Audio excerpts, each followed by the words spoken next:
versa. 6 white guys talking movies. We are peak podcasting, people. Ladies and gentlemen, boys and girls, retro culture's here.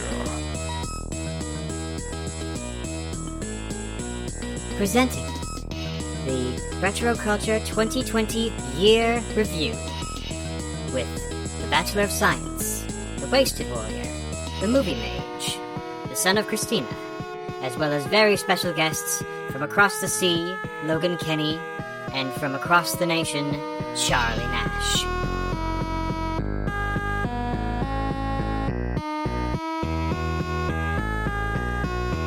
Alright, so get ready in 5, 4, 3, 2. Welcome everybody to a jam-packed episode of the Retro Culture Power Hours. I am your host, the Bachelor of Science, Brett the Wiz.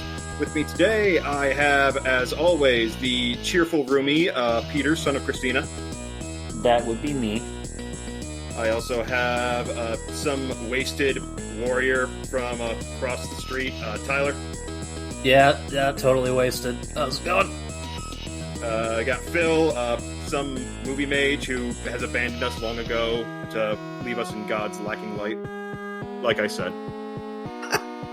With us today, we have 2 very special guests who I convinced through my wonderful rhetoric to join in on this talk show of film circles. From the far northeast, we have charlie-nash. Charlie, introduce yourself to the cast. Hey, thanks for having me on. I'm Charlie-nash. I'm a member of the Boston Online Film Critics Association, and happy to be here. And also from way across the vast ocean of possibilities and opinions, we have Logan-Kenny. Introduce yourself, Logan. Hi, I'm Logan-Kenny. I'm from Scotland. Sometimes I review movies. Mostly I'm just a bit of a dick on the internet. I'm ready to rumble. To introduce Logan and Charlie properly to the crew, I'm gonna ask you guys just a brief survey. So, what got you each into movies specifically, and who is your favorite performer or director? Just to maybe give us an idea of your personal tastes. Well, I got into movies first when I saw Tron Legacy at the Glasgow Science Centre IMAX when I was like 9, I think. So I went to see it. I dragged my parents along to see it. I didn't know anything about it. I just thought Tron sounded cool. I sat down in the theater. My mind got f***ing blown away. Just absolutely mesmerized by the power of sound and vision. And it kind of sparked an obsession with like cinema, with music that kind of lasts to this day. And it just kind of turned into my career somehow, without me realizing it. So thanks, Tron. You really screwed my financial hopes. And my favorite actor is Jeff Bridges from Tron Legacy. His most famous role, some might say. There's something about his like simplicity and his matter-of-factness that really connects to me as a viewer. I just love how intimate his performances are, how naturally he conveys sincerity and charm and charisma. And his performances in things like Peter Weir's Fearless and John Carpenter's Starman are some of the most resonant I've ever seen on screen. So he's my guy.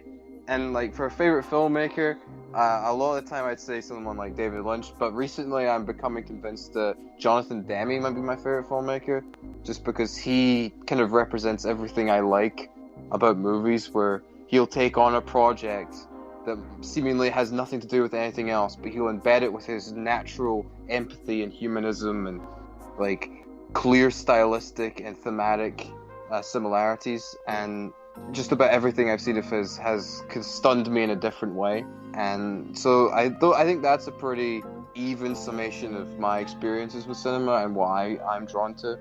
And we'll go into it further with certain aspects of my taste that Brett and Charlie are very, very knowledgeable about when we get to my 5. So, yep. All right, and Charlie, your background and your personal favorites. Logan, I saw Tron Legacy stoned out of my mind in college. You're making me feel so old. I mean, that is a vibe. That's the other way to see it. Either you're a child or you're high. That's the dream. I'm gonna have to revisit it. I've always been glued to the television since I was a kid. Was not a very athletic child, and I've always loved movies. I think that the first time I ever thought, oh my god, I've never had a movie make me feel this way was, and I guess I'm spoiling one of my movies, but David Lynch's Mulholland Drive. I was in the closet. I was, I had never seen a David Lynch film before, and it's funny, Logan, you mentioned this when we were talking about Certified Copy on Cinephile a little while ago, but like I didn't understand what I watched, but I felt it, and then proceeded to watch it multiple times and ended up writing about it for my college essay to get into Emerson, which I'm sure is terrible now, but I'd say that was a big turning point for me. And in terms of performers, I mean, you got a new shirt in the mail, so yeah, sure. I'll say Isabelle Huppert. Sure, why not? She's the best. She's amazing. I mean, she did star in the only legitimate Gamergate movie, so I hate that sentence. I just hate it. You're gonna learn to hate a lot more sentences today. That was an incredible film, and she should have gotten that Oscar, but not like they matter that much anyway. But anyway, yeah, Isabelle Huppert is definitely one of them. Laura Dern, Michelle Pfeiffer. Am I sounding like a gay cliche right now? Because I am. Peter, associate yourself with the new boys, but introduce yourself by saying what your favorite movie or performer person is. Oh man, okay. So, I mean, I'm kind of a basic bitch in this regard, but I'm gonna go Lord of the Rings is probably my favorite adaptation of any end of one of my favorite epic trilogies. I love the scope of it. I love the effects. I love the casting. I just those movies. I've seen the whole thing like a bunch of times, and it never gets old. I just watched them in 4K, and I'm so excited to go revisit them. Oh yes, I'm excited. I would go, but you know they had to put it in theaters at like the worst possible time. So I guess I'm just not going to do that for a while. As for favorite performer, oh man, that is also a really hard one. I'm just going to throw Jeff Bridges out there too, because Big Lebowski was a very formative movie for me. Just the legend of the business. He's a great dude. Yeah, great actor. I don't think there's ever been a movie he's in that I didn't enjoy. Like, I mean, like even if it's like a bad, he's been in some real bad movies, but he's always good. Is there? Yeah, you know, he's one of those things. He's kind of, I mean, yeah, he's one of those actors where he's just. I don't think there's ever been a project that he's been in that has been lesser for it. Like he always puts in the effort. Like no matter, he's like Ethan Hawke in that way, because Ethan Hawke will give you full effort in everything he's in, even if it's shit.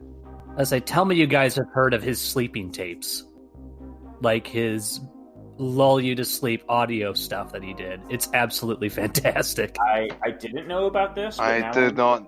I'm going to open that tab right now. Do it. It's amazing. I'm exhausted, so I'm sleeping after this, and I'm gonna sleep to Jeff Bridges. I watched Blown Away recently, in which he and Tommy Lee Jones have terrible Irish accents. And it's like, is this movie good? Not really. Is it really entertaining? Yes. I mean, on the scale of terrible Irish accents, that movie, he doesn't hold a candle to Tommy Lee Jones, but... I mean, the all-time bad Irish accent is clearly Tom Cruise far and away. So, that's the all-time You mean worst. Lucky the Leprechaun? Phil, what's your favorite to reorient the crew with? So, I don't really watch tons of movies like everybody else does. My specialization falls into other nerd topics such as anime and video games. If my intro wasn't clear enough, obviously. So we're going to go with that. My personal favorite filmmaker is one that everyone who knows me should know, Makoto Shinkai, because he paints such an incredible depth of picture in everything he does, with doing just crazy attention to detail and strong characters. I just, cry openly every time I even hear a certain song from a certain movie. As for actors, I'm always the fans of the people who either have really good performances or God, why do you exist performances, such as Nick Cage and Robert Pattinson. I also love me some Keanu, because Keanu's been in some real bad films, and so have the other guys. And I don't know. I like people who I can be excited that one way or another I'm going to enjoy the film. Movies should be entertaining at the end of the day. Oh, let's see. Favorite film of mine, the one that I keep coming back to, is probably The Shawshank Redemption. I just absolutely all the plot beats in that movie are just solid. Everything works up to a fantastic head and reveal, and no matter how many times I see that twist at the end, I still love it. Always sends chills down my spine just because of how genuine the reactions are and how great the soundtrack is at that moment in time. I don't know. It's just a great movie. I always recommend it to everyone. In terms of performer, Willem Dafoe. Like, I have not seen a single performance from Willem Dafoe that has not been either entertaining or genuinely solid in every respect. Even in the very recent Netflix Death Note movie, I knew you were going to go there, where he plays Ryuk, he is pitch perfect casting for Ryuk. The script is god awful, but for what he's given, he plays Ryuk, and he's amazing. But yeah, he has such a wide range, like more recently The Lighthouse, which is one of my favorite performances of his, to as campy and cartoony as the Green Goblin and Spider-Man. It's like he's all over the place, but he's always great with whatever he does, at least from what I've seen thus far. Always great, never bad. Myself.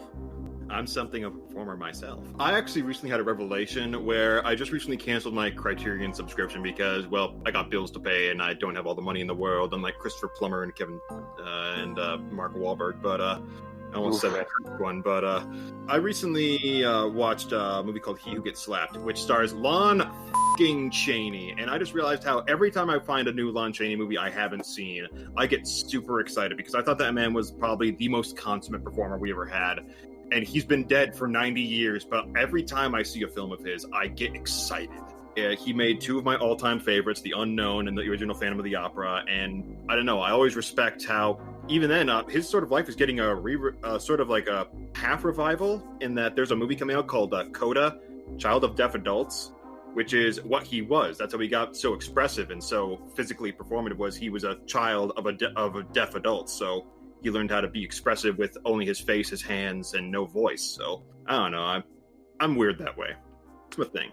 You're weird everywhere, Brett. It's okay. That's why we hang out with you. Now that this is mostly going to be a positive podcast, however, this is a podcast commemorating 2020. So we're going to have to mention a dishonorable mention at the very top of the podcast, but then we're going to ignore it the rest of the pod. So, Logan, what is the dishonorable mention of the year 2020 for you? Be it a film, a television show, an event, a particularly bad wrestling match? What got your goat? There was so much fucking garbage in 2020. There's so much shit. Like, about 20 of the worst films of the last 5 years came out in 2020. Just an absolute abomination when it came to the bad stuff. But I didn't hate any movie more than I hated The Devil All the Time. Oh, that's Antonio Campos. Too, Logan. That movie sucks. Just fucking unbearable. Like, I've seen so much cinema that I don't get, like, upset, like, violently upset or, like, emotional over the kind of endlessly triggering bullshit that movie does. Like, it doesn't hurt me. It just pisses me off because it's so lazy and cruel and vacuous. And there's no grit, there's no atmosphere, there's no character, there's no emotion. It's just endless, like, exploitation. And it's so fucking repetitive and badly acted. Every performance is god awful. Tom Holland's miscast. The Eliza Scanlon stuff is just indefensible. I think it's just, and it feels so much longer than 150 minutes. It was just a miserable experience. And even though, like, stuff like Artemis Fowl, Bombshell, The Hunt, Rebecca, Hillbilly Elegy, New Mutants, all of those terrible movies, bunch of others that I really hated, but Devil All the Time's the one that is, if you put that in front of me again, I would slap you in the face and never come back. So Isn't that the movie where Robert Pattinson looks like a cryptid? Like, I think someone made it. Yeah, he's terrible, but he's at least going for something, whereas everyone else is just... Feels like he's trolling on purpose. Like, I respect him for trolling, but at the same time, the character he's playing means it's not fun. Oh, because he's a rapist, yeah. Like, so it's not... You can't laugh at it like you can laugh at the... I watched it with my roommate, Logan, and I completely agree with you with the Eliza Scanlon stuff. There was one moment where both of us legitimately screamed at the screen when something happened. It was so... It's just, there's no reason for it the way that it's framed. It's like, the thing is, if it's a dark comedy, then, but doing that to the only, like, innocent person in the film is just, it's garish, it's cruel. It doesn't understand its own material. That was supposed to be a dark comedy? The bet with the scandal is framed as a dark, and even if it wasn't, I think it's really bad. I hate it. It's just, I don't get why people like it, or why it exists. And I don't even hate Antonio Campos. I thought Christine was great. I really like Simon Killer. I'm not a big fan of After School, but I get what it's going for. But Devil All the Time is just bullshit. So that's my dishonorable mention. I really didn't like it. Yeah, Robert Pattinson's performance in that reminds me of no one has seen this movie, but I have somehow seen Inchon from 1981 with Laurence Olivier playing Douglas MacArthur, and Robert Pattinson reminds me a lot of Laurence Olivier gay trolling the audience as Douglas MacArthur in Inchon. So, all right, Charles, Charlie, what got the goat this year? Well, Devil All the Time was certainly up there for me, but I don't know if any of you watched Prom, which... Yeah, it sucks. Oh my god. Oh, are you telling me that James Corden didn't save the movie for you? James Corden... Homophobic. I think Ryan Murphy should have everything taken away from him. And if he wants it, he can buy it back with all of his money that he currently has for making... I do not understand why Ryan Murphy has such an appeal. I've never gotten American Horror Story. I've never gotten Glee. Like, I genuinely watched Prom, and like 15 minutes in, I was like, this is why Republicans hate us. This is why they hate us. Like, but yeah, it's so forced woke, faux woke bullshit. It's actually deeply offensive to people who live in the middle of the United States, because it's these fucking rich assholes who go to this who literally go to this fucking, I think it's Indiana, to be like, yeah, it's Indiana. Yeah, they're like, oh, our careers are sinking. What if we do something nice, like show up and give these gay kids a prom? Basically, the movie, it's so ironic that the movie is like, doesn't understand how it's being force woke in the way that the characters are, and how completely regressive it is in trying to be progressive. It was painful. And that movie's also like 2.5 hours for God knows why. I'm glad Meryl and Nicole got to have fun, but my God, it was... Why are so many comedies that don't need to be over 90 minutes long? Because they really have a lot to say, don't you know that? It's the streaming era. It's like why albums are so long. You keep people glued to it. I'm not sure so many people stayed glued to Prom, but okay. No, people liked the Prom. The Prom did well. A lot of people saw the Prom. The BuzzFeed crowd really fucking dug the Prom. Some people really like sitting for cringe for 2.5 hours. People just like James Corden being homophobic for some reason. Golden Globe nominee James Corden. Also, I love that, like, there's a point in the movie where the gay kids, like, the mom's the principal. One of the kids who is gay, their mom's the principal. She doesn't know she's out. So she's like, I can't go to prom with you. And so the other gay kid is like, oh, I'll ask James Corden then. And I'm like, what? Like, out of all the people you're going to ask to the prom, you're going to ask James Corden after Prom queen, James Corden. Yeah. Ugh. And then he has this insufferable musical number that made me want to tear my skin off. But anyway, yeah, that's my decision. Moving on from worst stuff to possibly even worse stuff. Phil, what was the worst thing you saw last year? Worst thing I saw last year. Personally, I'd probably say Guns Akimbo. I didn't see it. I understand what it wanted to be, and it wanted to be Scott Pilgrim 2, and it just wasn't. The movie is just... I get that it's supposed to be like a fun ride, and it kind of was, but in all honesty, it has nothing to say other than technology bad, gun on hand good. And it really wanted to lean into like a video game style, but it decided to not have any rules that mattered and check off guns quite literally, and I just tire of it. And it pulled the old, oh well, guess the guy doesn't get this in the end, and I'm just like, I don't care, he didn't earn it either way. After the controversy with the director on Twitter, I just completely avoided it. Yeah, I had some interest before that went down. I was like, oh, well. I saw it because, like, I liked the concept of what it could be, and then I watched it, and it wasn't really a movie more than just a bunch of scenes slapped together. Yeah, sometimes you can't really take the meme and stretch it out to a full feature, you know? It'd be a hilarious 5-minute short. Oh, so it's the Tom and Jerry problem. But as a full movie, it just... nothing happens. I couldn't tell you a single thing that happened of importance in that movie. Tyler, what was something bad? Sonic the Hedgehog. Oh, we're gonna have to fight. And this is only because out of whatever I actually saw this year, this was the worst among them. That's the only reason it's here. I watched it, and it was just so derivative, and no one looked like they wanted to be there. And when that happens, even like any viewer is going to lose interest if you, the actor yourself, have zero interest in what you're doing.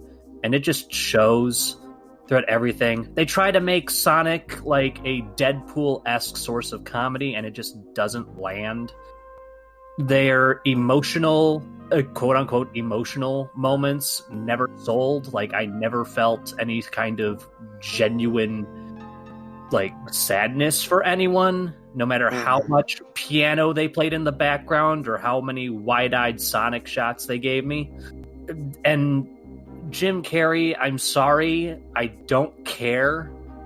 Don't be sorry for Jim Carrey. He has bad opinions. I just didn't care about anything that was happening in this movie. It was just a bad script, bad plot points. I just didn't like it.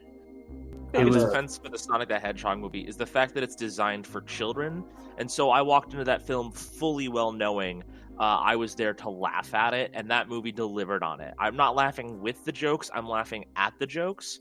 Yeah, but even children deserve quality. But Damn, it's a video game movie made for children.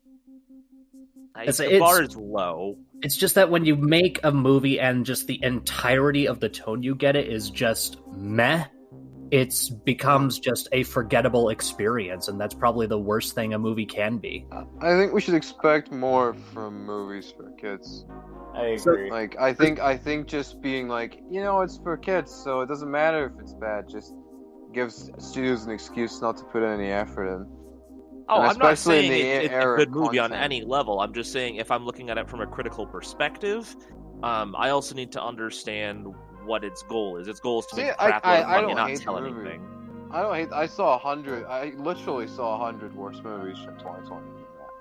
I just like. It's like a 5 out of 10. Like it's oh god, I saw so many bad movies last year. Jesus Christ. Can't wait for all of them to make my top 5.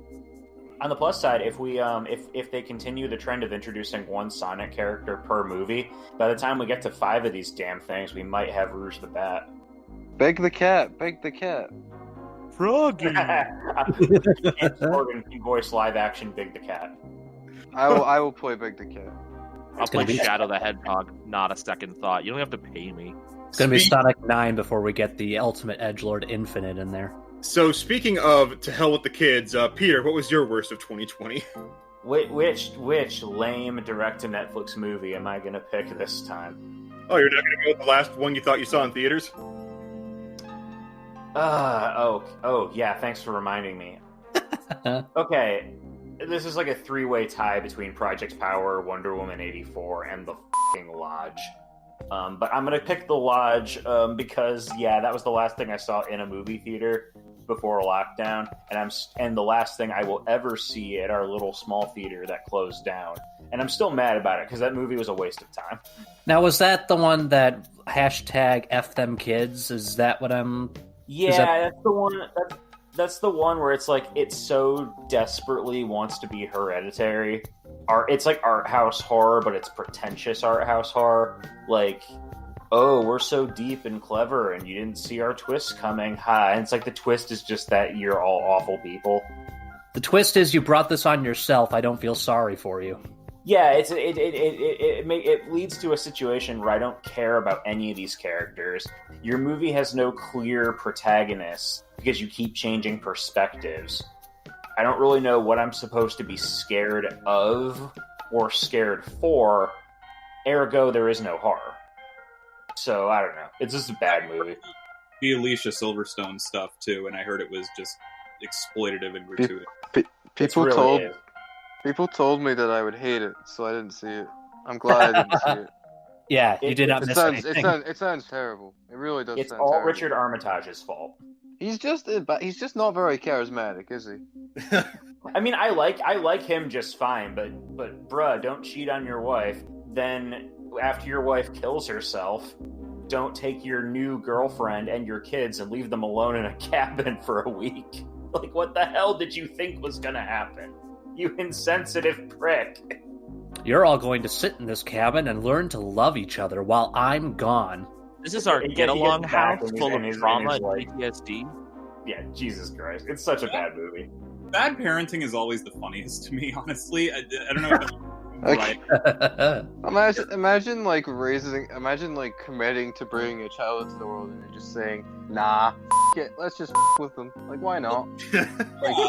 Like, I don't know if any of you have seen Glitter, the Mariah Carey movie, but I love how that movie starts off with her mom smoking a cigarette and then falling asleep and burning the house down, and then it just cuts to her putting her kid in the car and being like, bye. Like I have a problem.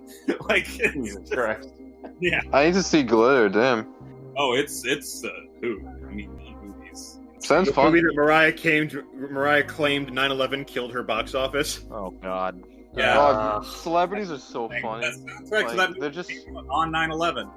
it's the holy trinity of Mark Wahlberg believing he could have stopped 9/11 if he was on the planes, Mariah Carey believing that 9/11 killed her box office, and Marion Cotillard thinking that Bush did 9/11. That's the holy trinity. Oh. All of those are funny. My personal worst of the 2020 was that one weekend where we thought the president was going to die from a disease and didn't. God, I wish he died. Yeah, God, that Yeah. was a rough week. My favorite part of 2020 was when the Supernatural killed off the only gay character. The same Oh no, night they as the introduced him as election. gay and then immediately sent him to super hell. Yeah. All aboard the fish tube to super hell, guys. Whee! Hell squared. But if I have to pick a movie, I'm going to pick this little indie festival darling I saw called Bloodthirsty, which is, hey, what if we make a werewolf movie but forget to, actually pull the effort and make werewolf effects? And it Indie just movies are bad, I think. really buff, and her teeth get like a little crooked, and that's a werewolf. Like, that's not a werewolf. That's just, I don't know, some rejected effect. Hey, Brett, quick side note. Did you see a movie from a few years ago called Late Phases? No, but Tyler I has. have, yeah. I think you'd like it. I think you'd like Late Phases. It's Late Phases is a lot of underrated- fun. It's But a yeah, really avoid- underrated werewolf movie. Avoid Bloodthirsty. It's trying to be. We're not really a werewolf. It's trying to be one of those. We're not really a horror movie, guys. We're all about like personal traumas. It's like, okay, but if you aim at the horror, please, my God, try a little. The real horror was trauma. Shut the f up. Just fuck off. If your Just werewolf make a ain't tearing movie. people literally in half, get the f out. Like, look. Give us a goddamn monster. Look, Rob Zombie understands. Make trauma, the literal manifestation of trauma is someone stabbing people. There you go, you've got both. You can't do one, you have to do both. That's my take. You can't just say, we're about trauma, and the trauma is, the window went boom. Like, nah, you can't do that. F off. Like, that's my take. Now we have come to. We're gonna set that crap aside, put it in the box, kick it out the window, and toss a match out after it. There, we're good. Now we can focus on the good shit. So, Logan, honorable mentions from the year 2020 that didn't quite scrape the top 5, but are still worth of talking about. Okay. I put 10... I put 10 down because it's a nice round number. Palm Springs, because I love time loop movies. Like, I'm a sucker for a good time loop. And I like the rom-com dynamic. Sandberg's great. Should have won the Globe instead of Sacha Baron Cohen doing the same thing he did the last time. It's really good. Bill and Ted Face the Music, which I have huge nostalgia for. I've seen Bill and Ted's Excellent Adventure probably more times than any movie.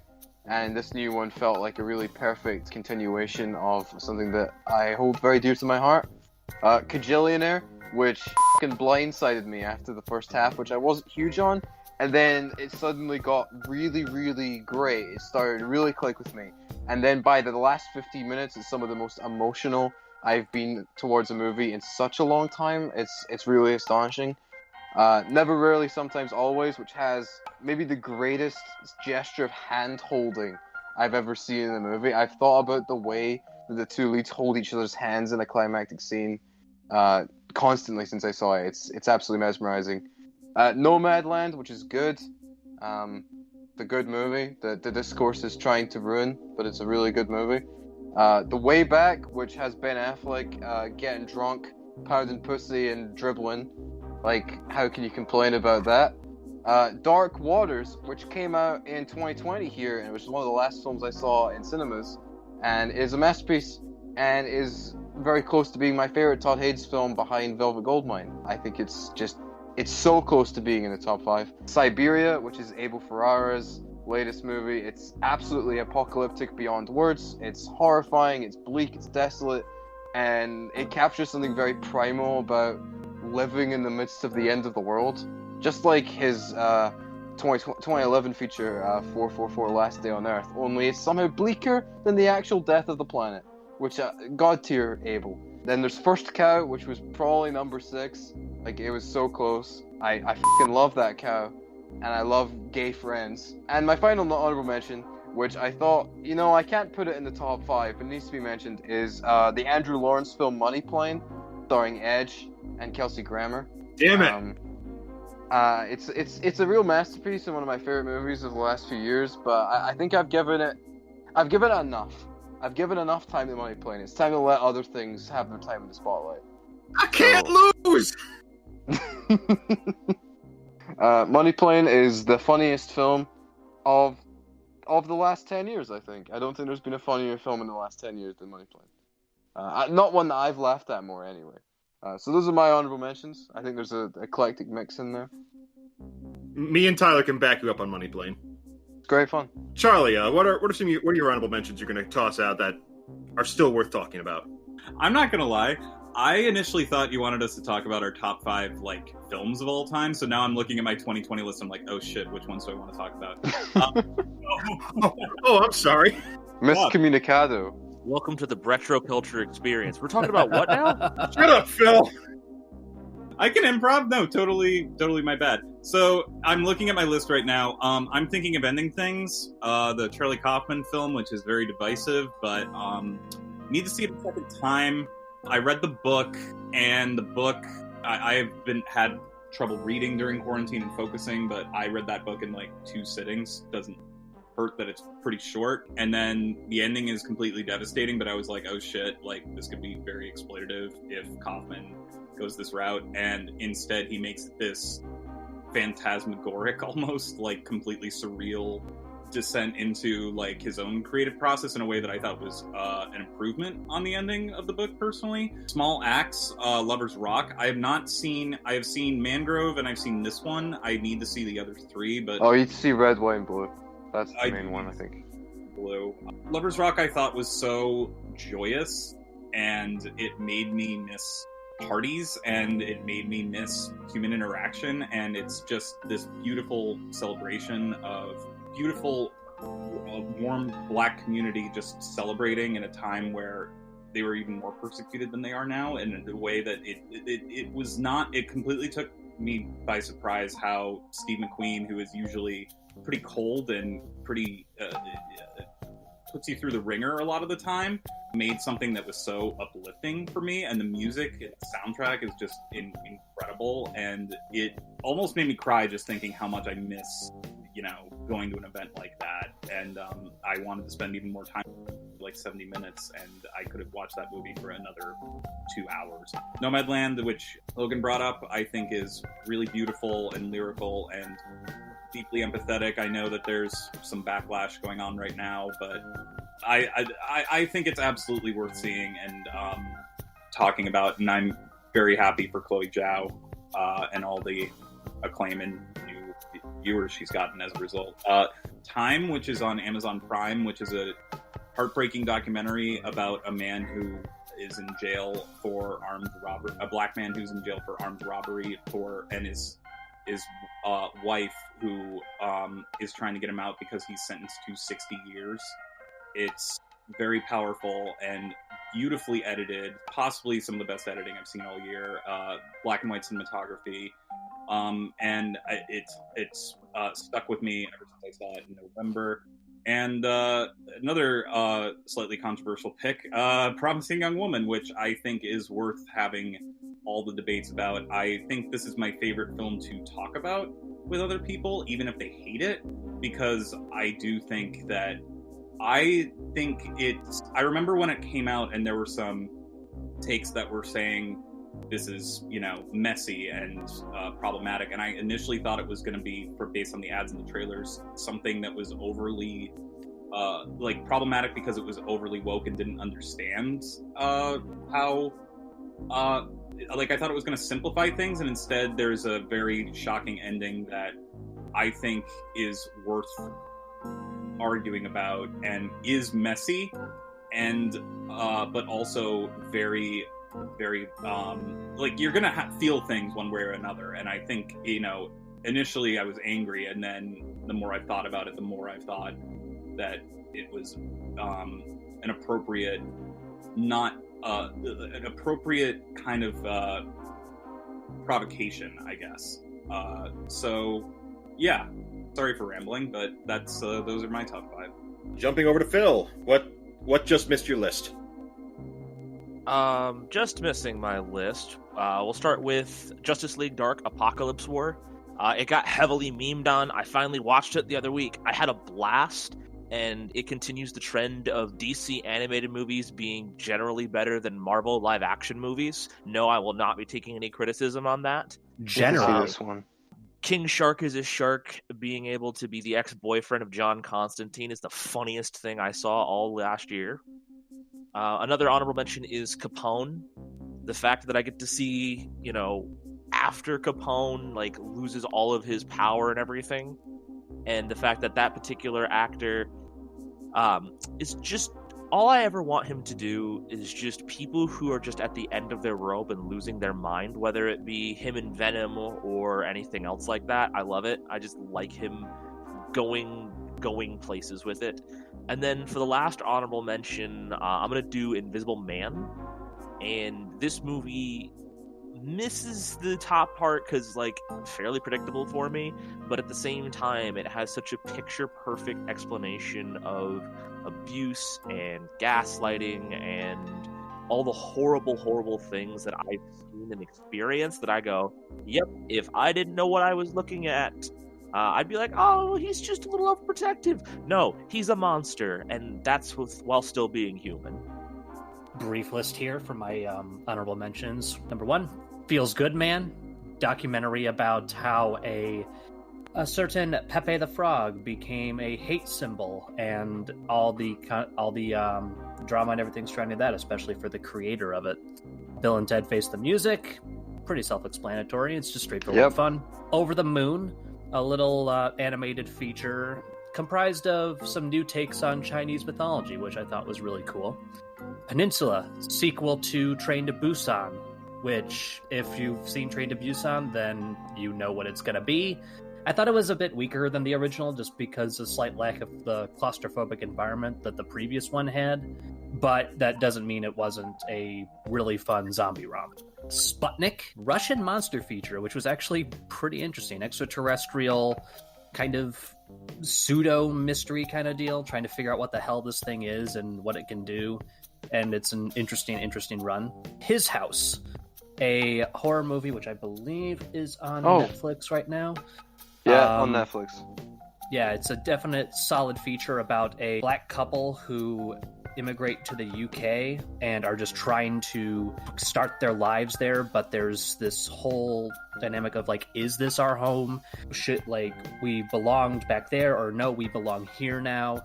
And the conflict and resolution between that, and just kind of that idea of you can never really truly leave your history kind of deal. You can't just cut ties with your past, but you can learn to live with it. And as mentioned before, Money Plane. Give me that gun! I can't lose! One of the It's called The Money Plane. Watch it, love it. It's one of the dumbest, most fun things I've ever seen. And, like, is it a bad movie? Yes. Is it a hilariously No. bad movie? Oh, absolutely. It's not bad. It's good. It's a good movie. Darius Emmanuel Grouch III, The Rumble. Warhol, Pollock, bunch of bitches. I'm gonna share it with all my friends. I've seen it 3 times. It's great. All right. Did a whole podcast on it with Brett. Yeah, we did. It was pretty epic. Paired it with Lost Skeleton of Cadabra. Great pairing. That would be me. Peter. Portrait of a Lady on Fire, technically a 2019 release, but we didn't get it till 2020, and I didn't see it till last week, so bear with me here. Really beautiful period romance between 2 women. Really kind of gets into the struggles that women face when they're like all their decisions are being made for them. It's racy enough and somber and really interesting, and I enjoyed it a lot. The Old Guard with Charlize Theron on Netflix. By the standards of Netflix originals, it is a fine action movie that's got some pretty good like LGBT subtext, and it features Dudley Dursley getting tackled out of a skyscraper window, so I can't really be all that mad at it. Birds of Prey and the Emancipation of One Harley Quinn was probably my favorite superhero film of the year, which really isn't saying much when most superhero films got delayed. I had a lot of fun with it. I saw it a few times in theaters. Like, it's a really fun action movie with a really great villain performance from Ewan McGregor. I enjoyed it a lot. And the Vast of Night was a very interesting mood piece movie that just loves its tracking shots. But it really does. It really does. But it's enjoyable. It's fun. The characters are so likable that and it just kind of draws you into its atmosphere with these long, drawn out dialogue sequences. And it really winds up being this like kind of zen movie in a way. I enjoyed it a lot. So that one kind of felt like just one long take to me. I know there were cuts, but there were just so many long sequences that it almost felt like they blended together. I thought it would have been a great podcast, like a great radio play or something like that. I would have loved to have listened to it at night. I believe they call that room. War of the Worlds. Yeah, I honestly, that was my big problem with the movie is I just didn't think they benefited being a movie. I thought it would be a great, like, especially since it's built around conversations, like just getting like some great sound design people to help create the atmosphere and building it around these interviews and like conversations in the car in between interviews. I think that would have been really neat and something that I think might have worked more than just the feature. But I liked it, and I have kept thinking about it in some way or another since seeing it. It sticks with you, and it reminds me a lot of like podcasts like Welcome to Night Vale or something like that, where it is kind of like this kind of atmospheric tone piece that's mainly focused on dialogue.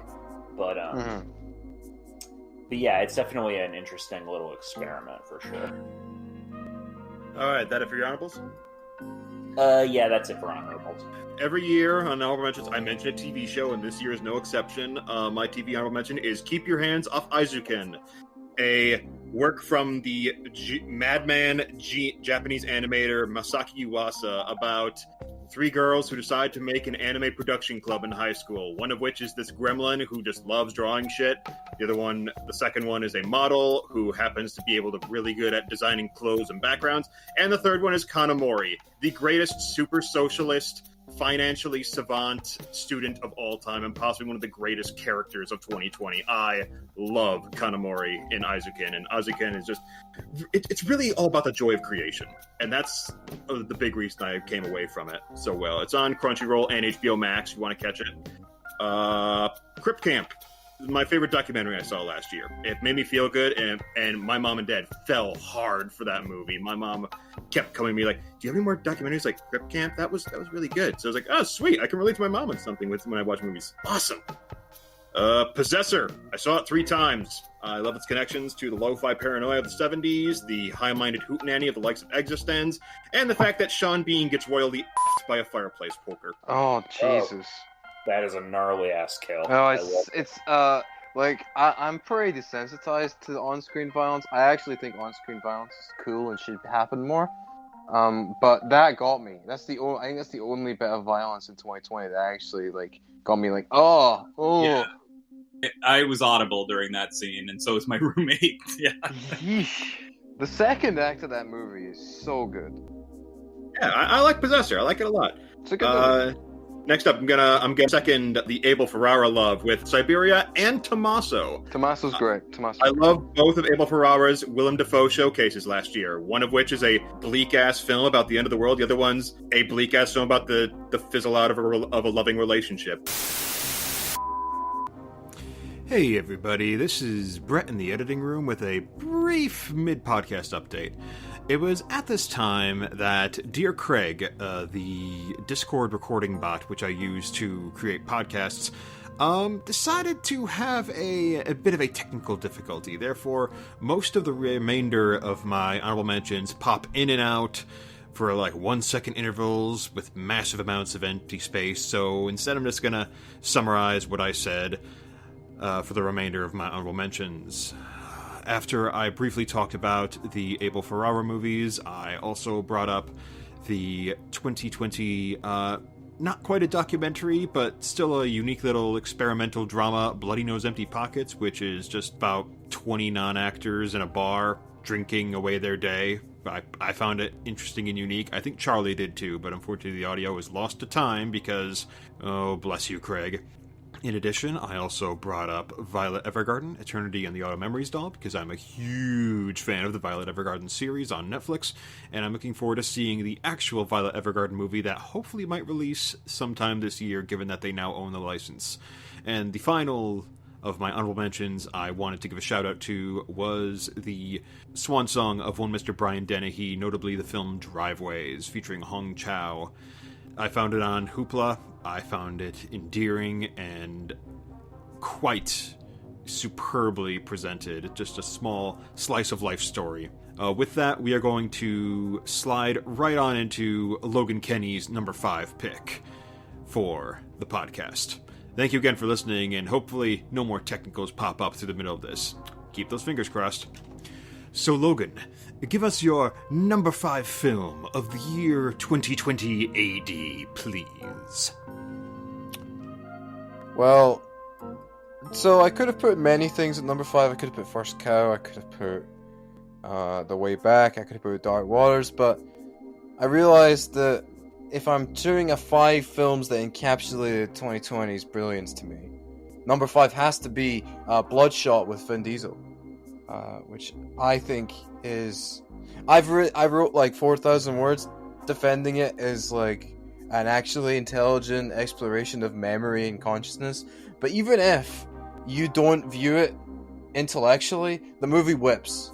It just kicks ass. It's brilliantly shot. It has great visual effects because it's the director Dave Wilson was actually a visual effects supervisor on Tron Legacy, so he's good at maximizing strengths and aesthetic, even with like not the highest budget in the world. The movie looks great, it flows great. Vin is killing it. It's one of Vin's most emotionally expressive performances. The structure is brilliant, the cinematography is great. There's moments in it where like Vin actually becomes like a Jason Voorhees level threat, like this antagonistic terror, like from lurking from the shadows that only knows violence. It's this. I saw it twice. It really mesmerized me. I wish I could have seen it in cinemas. Like that's. If I ever get my own like rep theater or like a private screening or whatever, I'm insisting that Bloodshot is going to be there, because not being able to see it in theaters is one of the great sad parts of my 2020, because I loved it so much. So that's my number 5, completely sincerely. I just really love Bloodshot. The world needs pulp. Yes, it does. Charlie. So I feel a little bad that my number 5 I don't think is available to view anywhere. It was on Mubi at the beginning of quarantine, around April or so, and I certainly hope that people are able to access it somehow in the near future. But my number 5 is Jody Mack's The Grand Bazaar. Actually, I will interrupt you. It's available on YouTube. Oh, it's on YouTube. Someone uploaded it from Mubi to YouTube on a rip. So yes, I watched it this morning. Oh, that's amazing. It's a hard film to kind of talk about because it's such a visceral experience. I mean, it's made by Jody Mack, who's an experimental filmmaker. You can find other films that she's made for free on Vimeo. She has this fascination with the textile industry and fabric, and it's both a documentary and stop motion animation in a certain sense of just this completely hypnotic, beautifully edited experimental film where it basically just hypnotizes you by like watching all of these beautiful pieces of fabric and color just kind of mesh together. And I feel bad that I can't really ever do. It's one of those films where I can talk about it, but I can never really do it justice to say what it feels like watching it.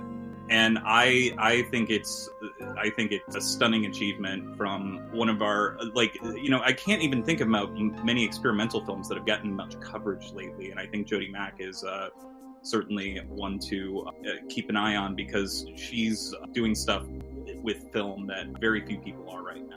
Yeah, there's no language in it, so it's practically a universal film if ever there was one. Yeah, it's just carpets moving around and morphing and stuff. And it was shot in 15 countries, I think. It's insane how much time and love she put into this movie. Oh yeah, but yeah, like I said, it is available on YouTube. If you want to look for it, I watched it this morning. It's worth a watch. In terms, if you ever want to talk about experimental films, the only two that ever come up are Twin Peaks: The Return or Under the Skin. But yeah, this could be a very interesting movie to talk about with others, since it is a hybrid of stop motion and what have you. It's really good. I saw it in a tiny theater in 2019. And it was really good.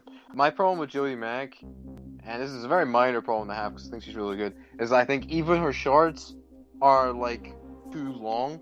Like, there's a great idea and it works great, and then at a certain point it feels like, okay, it should end here, and then it just keeps going. Like, she did this for, like, there's this, like, 3-minute short where at about the 2-minute mark it felt like the perfect way, and then it just kept going. And I kind of feel similarly with the Grand Bazaar. I feel like for 40 minutes it's like yes, and then afterwards it's a little bit. I appreciate how it doesn't look or sound like anything else in the world, and that makes me really happy that it exists and people are seeing it, and especially now that it's on YouTube. I hope a bunch of people get to check it out because it's a great vibe movie. You can just put that on and just vibe into a completely different universe, which I think is really special. All right, but rocketing forward, we're going to get to Phil's number 5. So my number 5 is also the last movie that I saw in theaters. And it's probably a movie that most people just kind of tossed aside as being just terrible schlock or whatever. But two of my favorite things in the world are the Alien franchise and Cthulhu Mythos. And Underwater kind of puts those two feelings together of being trapped in a place that you're likely not going to get out of, and just this jaw-dropping cinematography with just really interesting creature designs, and just the being put together in just this underwater place, because being at the bottom of the ocean is one of my deepest fears. But seeing this essentially alone in a movie theater in the middle of a snowstorm before the world ended terrified me to my core.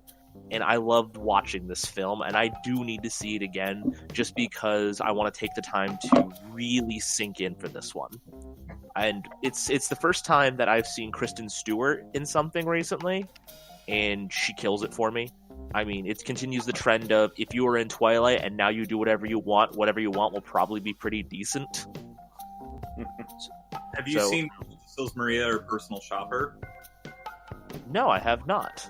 Oh, you gotta do those. They're Personal Shopper is a neat little twist on the ghost story with Kristen Stewart. Sils Maria is one of the it's one of the films I've thought about most in my life. Yeah. Like, not just from this decade, but I've after I saw it, I thought about it for 3 months straight every day, and then as soon as it came out in theaters properly, because I saw it at a festival, I went day one to see it again because I needed to think about it more. I needed to see it. And that's pretty rare for me because I'm the kind of person that has a very complete thought on a film very quickly after it's over. But for this, I need to see it again. I need to think more about it, and I still think about it regularly. So it's really worth watching. I'd really recommend it. Absolutely. I will keep an eye out for that. And that brings us to Tyler's numero 5. All right, number 5 for me. I was surprised at how many documentaries I actually watched this past year. But among those, I decided to keep it to just only one for my top 5 list. but that movie for me was Dick Johnson is Dead. Oh yeah. Yeah, we all, I think, deal with death and dying in a variety of ways. No one avenue for dealing with, like, a relative dying or something like that is truly best. The director of this, Kirsten Johnson, decided to make a film with her father as he goes into retirement and is diagnosed with dementia. And through this, they depict different, like, possible ways that death could just happen to him, like an AC unit dropping from stories above and crushing him on his head, for example. And honestly, those sequences are all just a lot of fun. They show the event happening and then the behind-the-scenes stuff, which is like, okay, we're going to put this pipe up next to your neck and it's going to shoot a lot of this blood stuff out, all right? It's not your blood, is it? No. It's not even real blood. It's not my... No, it's not real blood. It's just fake blood. You're going to be okay.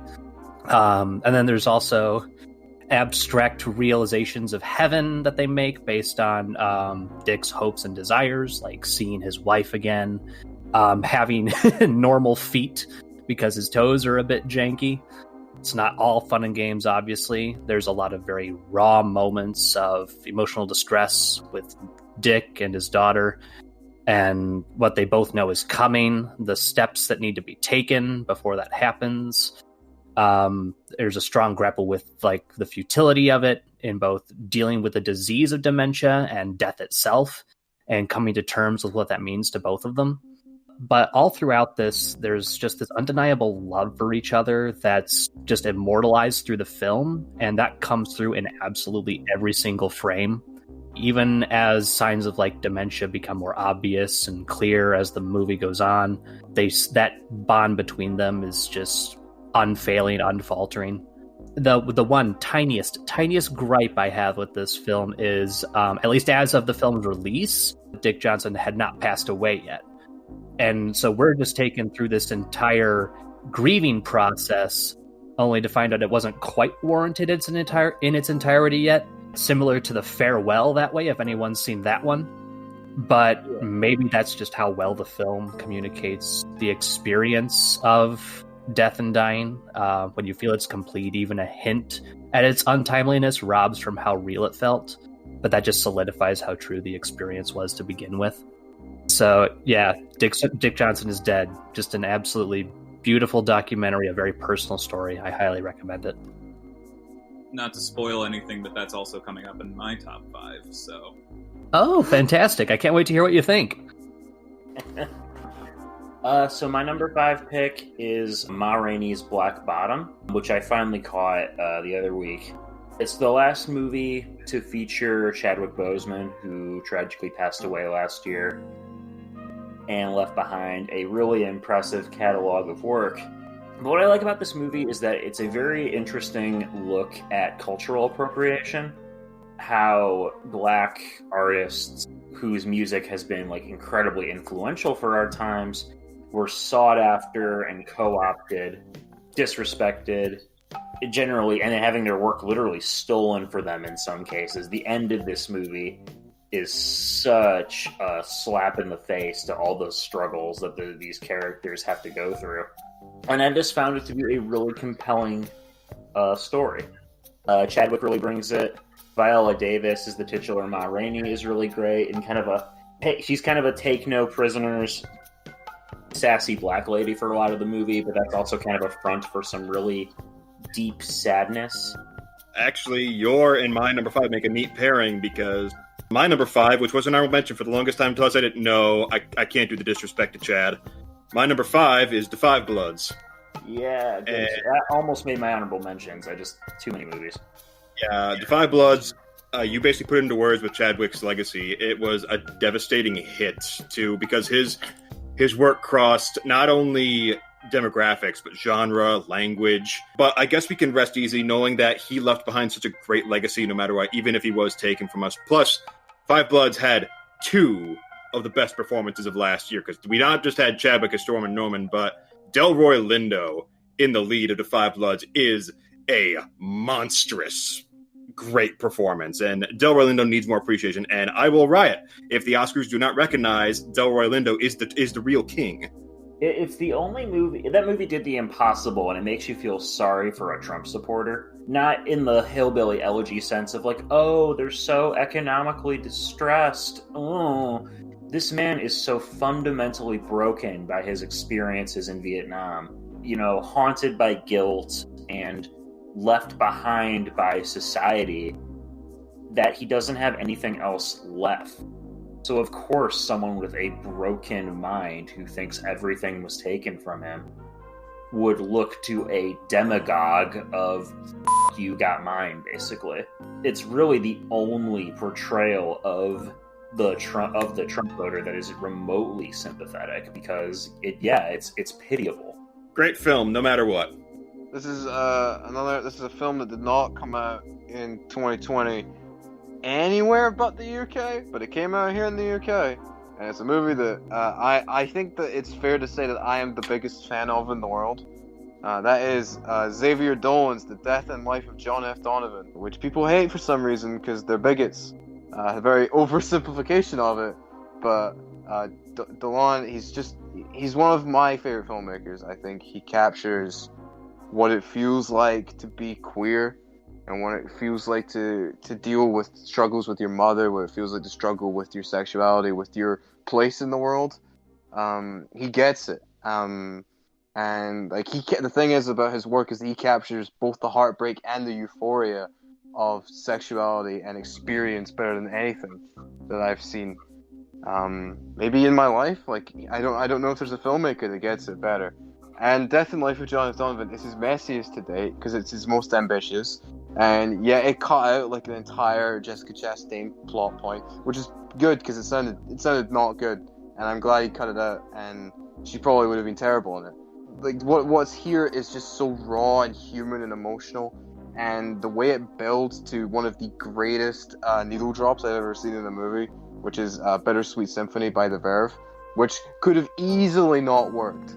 Because it's a song that everyone knows, and it could have easily been corny and easily bounced off. But because of the drama, because of the commitment to character, that moment where the notes kick in and you just feel shivers all across your body is one of my favorite film moments in so long. I think Kit Harington, he could have easily been forgotten in the shuffle, and maybe he still will, because he's not exactly the most charismatic of the Game of Thrones cast. But he's so good here. And Ben Schnetzer really should be a bigger star because he's just absolutely phenomenal in everything he's in. I really love this movie. It would have been high. It could have been higher. But the top three are just so good that it has to settle for number 4. But I love it. I think it's really special. Yeah, that movie was unceremoniously dropped on VOD over here without as much as like a curtain call or anything. So yeah, I've been meaning to don't worry, it's on my list. I will seek it out on your recommendation, man. I trust you for the most part. My number 4 was one of the last films I saw in theaters, which was Kitty Green's The Assistant, which is horrifying, even though it was not promoted as a horror movie and is not technically a horror movie. It is one of the most chilling experiences I had with any film from last year. It stars Julia Garner in an incredible restrained performance as an assistant to a Harvey Weinstein-like figure who is feeling... It's basically one day in her line of work in which she feels immense guilt about realizing what is going on behind the scenes of her workplace and feeling powerless to stop it, and also feeling culpable in not being able to stop it, but knowing exactly what's going on. An incredible portrait of misogyny in the workplace that is not plot-driven by any means, and is certainly an unpleasant experience, but it's so impeccably directed by Kitty Green, who makes every little microaggression and detail count. And there's one of the most powerful scenes I've seen all year is when she goes to an HR representative played by Matthew McFadden, who she's trying to explain what's going on, and he basically makes her out to be it makes her out to be completely bullshit, even though she's not, and is like, you have no proof. like, you have absolutely no proof. I can't remember the exact conversation they had, but at the end of that interaction, he basically says, "Oh, you have nothing to worry about." And she goes, "What are you talking about?" And he goes, "You're not his type," which implies that he's in on it too. And his job is to basically make sure that people like her do not report their boss. It's I believe it's currently streaming on Hulu in the US. It's I think it was Film Comment, I'm sorry if I'm misquoting, but someone on the poster was quoted as, "This film is a quiet scream," and I can't think of any other way to sum it up better. Yeah, it's legitimately skin crawling. That is a very harrowing movie and a very insightful portrait into that kind of workplace toxicity. Although, on a lighter note, it also features Patrick Wilson in an elevator, just randomly, and I appreciated that. The part that made me sickest was when she needs to write those apology emails to her boss, and the other coworkers just stand over her shoulder and tell her what to write, and she does. It's just that a hollow robotic existence that just my God, I don't ever want to become that. That's what was probably worse to me while watching that movie. Yeah, don't be complicit in harassing your coworkers, guys. Phil! So number 4 continues the line of horror movies, and I saw this one very, very, very drunk. And it was an absolute blast. So we're going to take my thoughts on this movie with a grain of, this guy had a lot to drink beforehand, which helps because it's a Nicolas Cage movie, because he also likes to drink a lot. And it was Color Out of Space. I was there for this. It was a rip-roaring good time for me, full of horrific instances and more Cthulhu mythos, only this one is directly a Cthulhu mythos story. It's just basically the story of a family just falling apart because no one really wants to take the time to understand each other or listen to each other. And that ends up being with the destruction of the entire family structure as a whole, as they go insane from outside sources and refuse to actually change anything on their situation rather than, adapt properly. So when in doubt, blame the alpacas. Yeah, that was a crazy scene. Again, basic bitch movie, but I still had a great time with it. Am I going to see it sober anytime soon? No, because I don't really want to ruin the memory of just how much fun I have watching Nicolas Cage chase people through a house with a knife with the full cage mode on. Numero 4. You'd probably want to call it 第四 for my next one, because my number 4 film is Jiang Ziya, otherwise known in English as The Legend of Deification. This is one where we saw... Which movie was this trailer ahead of? I forget which one we saw. Weathering. Weathering, that's right, yeah. And I saw this trailer, and I kind of just turned to Brett, and I'm like, that. I'm going to see that. Fine. Aesthetic is the main reason this entry made it as high as it did on my list. The movie looks absolutely gorgeous. The animation is stylish. The environments are bold and imaginative. The best of the bunch among all these things is the model for the nine-tailed demon fox, which is just this gorgeous model of fluid motion and threatening countenance, and just oozes this witchy evil charisma. It's really, really freaking cool. The voice work for the dub on this is actually fairly solid in its own right. I don't think I had a problem with any of the voices on there. They all fit their characters pretty well. A frequent issue with the feature is overlapping dialogue, which I think could be due to translation or vocal cues on the part of the original, where they were able to say just some really quick stuff and they just couldn't quite fit the translations right. But I wasn't taken out of the experience from it. It's incredibly fast-paced, and I could see a few ways where editing could be improved to better show stuff. I don't think Peter would like this one. It switches camera angles a little too often. It's kind of your qualm with King of the Monsters that you had. It's a little bit prevalent here sometimes. First portion of the film definitely reads like a classic epic, very one after the other obstacle coming up in the way of the protagonists. but they actually accumulate into this overarching story that deals with kind of this acceptance of being human. You're caught between the demons and the gods, neither one of them showing a path to what they say is true justice. And our main character, Xavier, is basically forced to face that and create his own path. In doing so, cutting ties with the gods who kind of discard the world that prays to them. It's very much an odyssey of Chinese mythology if ever there was one. So if you kind of think there needs to be more of those grandiose, epic stories in cinema these days, I'd say this is definitely one to check out. My fourth movie is The Nest. The Nest is a really interesting drama about a family that relocates to England when the husband, played by Jude Law, takes his old job back. And what follows is it's a portrait of a family where something is just deeply, deeply wrong.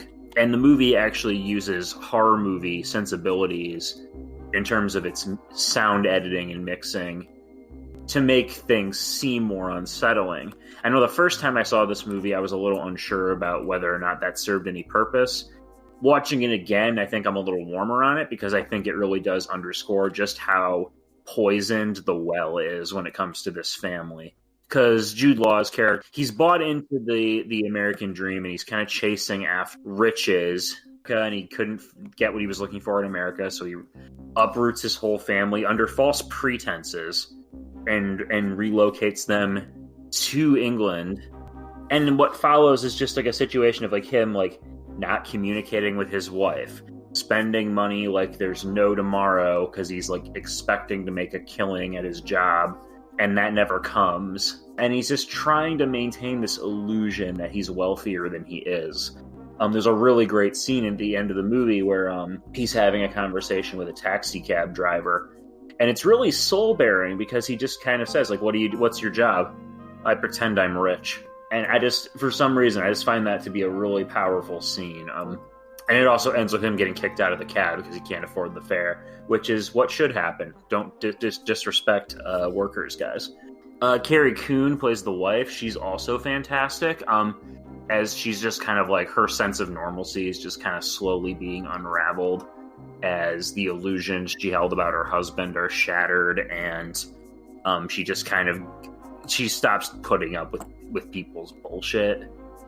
So yeah, The Nest is just a really sobering, really interesting little family drama, and I would recommend it. Carrie Coon is simply the bomb.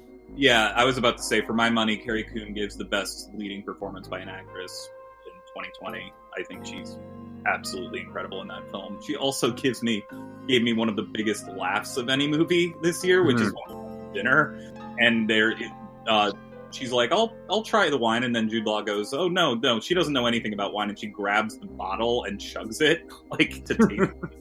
Yeah. The constant point at the end of the movie where he says things and she immediately goes out to contradict him just to be like, hey, you're no longer in control of anything, especially me, is just so telling how difficult that family dynamic is and the complexities behind it and what people will do for fame and money.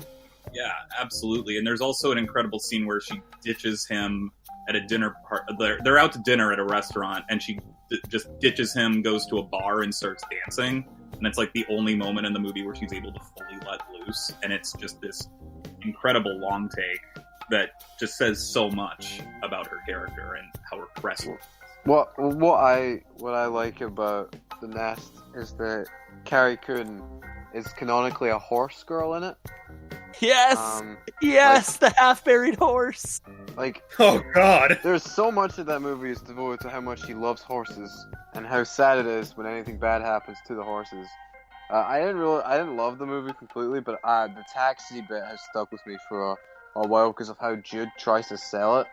Like, there's just such, like, you can see the facade disintegrating, like, over the course of the ride as he starts realizing that his charm's not going to get him far. Like, he can't bullshit his way through, like, this. How is he going to bullshit his way through anything else? Which I really liked. And I love Carrie Coon, and I want to see her in more films, because she's always excellent, and she deserves great things. And especially it's such a terrible actress here, you feel like she could probably be in there. Like, I feel like she belongs more than fucking Vanessa Kirby or whatever. You watched The Leftovers? No, I haven't. I've been waiting for the right time because I know it's gonna kill me. It's one of the best shows I've ever seen. And what's fun... me and Peter have come around on Damon Lindelof recently, so we're gonna give The Leftovers a chance. We watched Watchmen. Me and my friend Greg, we watched Watchmen. Last year. It's one of the best. It's so good. It's an the Dalton Hand stuff is just absolutely transcendent. So I'm excited to see The Leftovers. Yeah, The Nest. It's pretty good. My number 4 is also a horror movie on the surface and through its core throughout, and it's also the movie that legitimately gave me a pit in my stomach the entire time I was watching it. My number 4 is The Wolf House, La Casa de Lobo. Yeah, a movie in the vein of another one of my favorites, Jan Spunkmeyer's Alice, the stop-motion Alice in Wonderland movie from the 80s that is really screwed up. And this movie is equally screwed up. It's about a woman who escapes from a sectarian community. It's not a cult, it's a sectarian community, because she loses some pigs. But then she becomes scared that she'll be punished if she returns, so she finds a cabin in the woods and hides there. All the while, the wolves, a sort of the chairman of the community comes hunting for her. Is like, oh, you should come back, Maria. We won't hurt you. Come back, please. We just want you and the pigs back to be safe. And it's entirely presented as this very long form, like mutating stop motion paper mache collage of hell.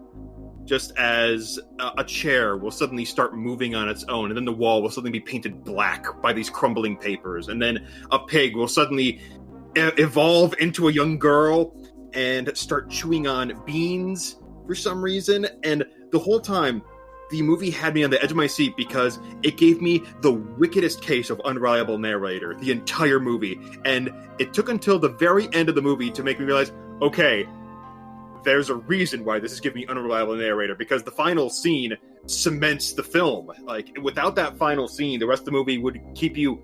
The movie is just horrific edging the entire movie, where it's like, I'm uncomfortable, please, stop. And then the ending just puts the final nail in the coffin, like, oh, wow, Jesus.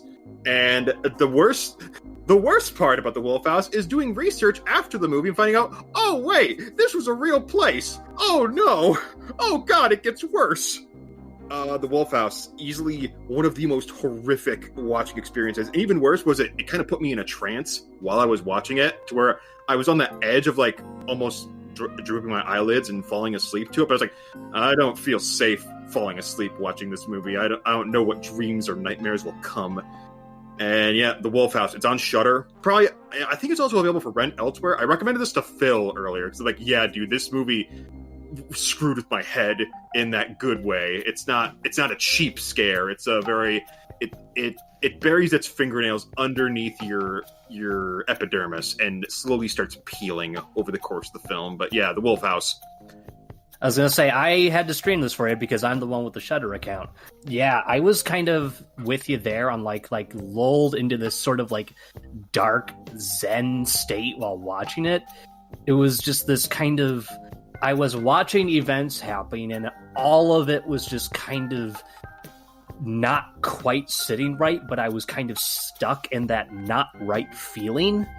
It was very, very unnerving, but I was just kind of trapped there for most of the run. Just like she is. And then at the very end there, it just kind of drops out of you, and it's like, there's no returning from this. It's very, very dark and very unsettling. Yeah, it's a gorgeously unnerving film. I actually watched it 2 years ago. It was on Mubi, and I got high beforehand, which was not smart. Oh, no. Oh, God. Oh, no, please continue. Drugs. I mean, that movie is like, sometimes you don't even know what you're looking at, but in a great way. Like, it's just so historically disturbing, and without ever being, like, violent or anything, that too violent, at least. And, like, it's just, yeah, it looks unlike anything I've ever seen. too. Yeah, Phil, you wanted mindfuckery on the level of Belladonna sadness. Belladonna. Yeah, I think you'll get it. Yeah. Yeah, I've heard I haven't seen these, but I've heard people compare it to "Don't Hug Me, I'm Scared" in the kind of tone it goes for. Yeah. It's a YouTube series. It's very, very much in the same vein of like media, like stop motion, hand puppetry, all handmade things, but just the dark places they go with it is just Oh yeah, Wolf House. It's horrifying. Watch it. It's good for you. Okay. Well, going away from a horror film I haven't actually seen, I will check it out at some point. Remind me to do it in if I haven't logged it in 2 weeks, Brett, remind me to check it out and I'll do it. You have to watch it after. I'll tell you what. Watch it and then immediately follow it up with Interstellar 5555. I started it. What I'm doing with it is I'm breaking it up into viewings when I need it most. I think that's the way of doing it because especially because the songs transition into each other. I think there will be points where I need just 10 minutes of Daft Punk, I guess. That's the way I'm doing Daft it. Punk. Because I'm a big Daft Punk mark. But for number 3, it's nothing to do with horror or Daft Punk. It's a film that hasn't come out in the States, I believe, but I saw it in 2020. So it's on 2020 list. It's Christian Petzold's Undine. It's so... Okay. Christian Petzold is, I think, the most vital filmmaker working in Europe right now. He's the most structurally progressive, forward-thinking, original filmmaker that this continent has seen in so long. Phoenix is a fucking masterpiece. Transit, I think, Transit, if I had to cite anything as a testament to how good you can adapt a screenplay from other material, it's Transit. Because the central conceit of Transit is so fucking genius. It's actually it hurts me. I'm offended that it's so good. It shouldn't be possible for an adaptation to be that smart, that clever, and that emotional. And Undine is the perfect combination of his romanticism and his structural ingenuity. It's tight. It's not a long film. And it's doing so much with mythology, with architecture, with romance, with relationship, with memory. It's exploring so much in such a short time, and it gets everything. What Undine really captures brilliantly above everything else is how time slips through your fingers when you're in love. It's so fast. It goes by so quickly. And then before you know it, it can just be gone, or something hard can happen. And you're just left to deal with the pieces of picking yourself back up. And the process of rebuilding is agonizingly slow. The desperation of looking for the person you've missed, the desperation of clinging to any image, any hope, any facade of their self, in Undine, where as the longer the film goes on, as Franz Rogowski, who is just sensational, gets increasingly desperate for any trace of this woman, this creature that he's so in love with, that he loses a part of himself in a sense. And I think that kind of encapsulates any experience of a relationship, whether it's heartbreak or whether it's grief or whatever's happening with the dynamic of someone you love. It captures that desperation, that fleeting nature of it, and how beautiful it feels to, even if it's not real, to see the image of the person that meant the world to you, that means the world to you. And on top of it, it's the way it incorporates the architecture of Berlin and the Undine myth and the fairy tale is staggering. I don't know how he does it. He's done this 3 times in 6 years, just undeniable masterpieces in a row.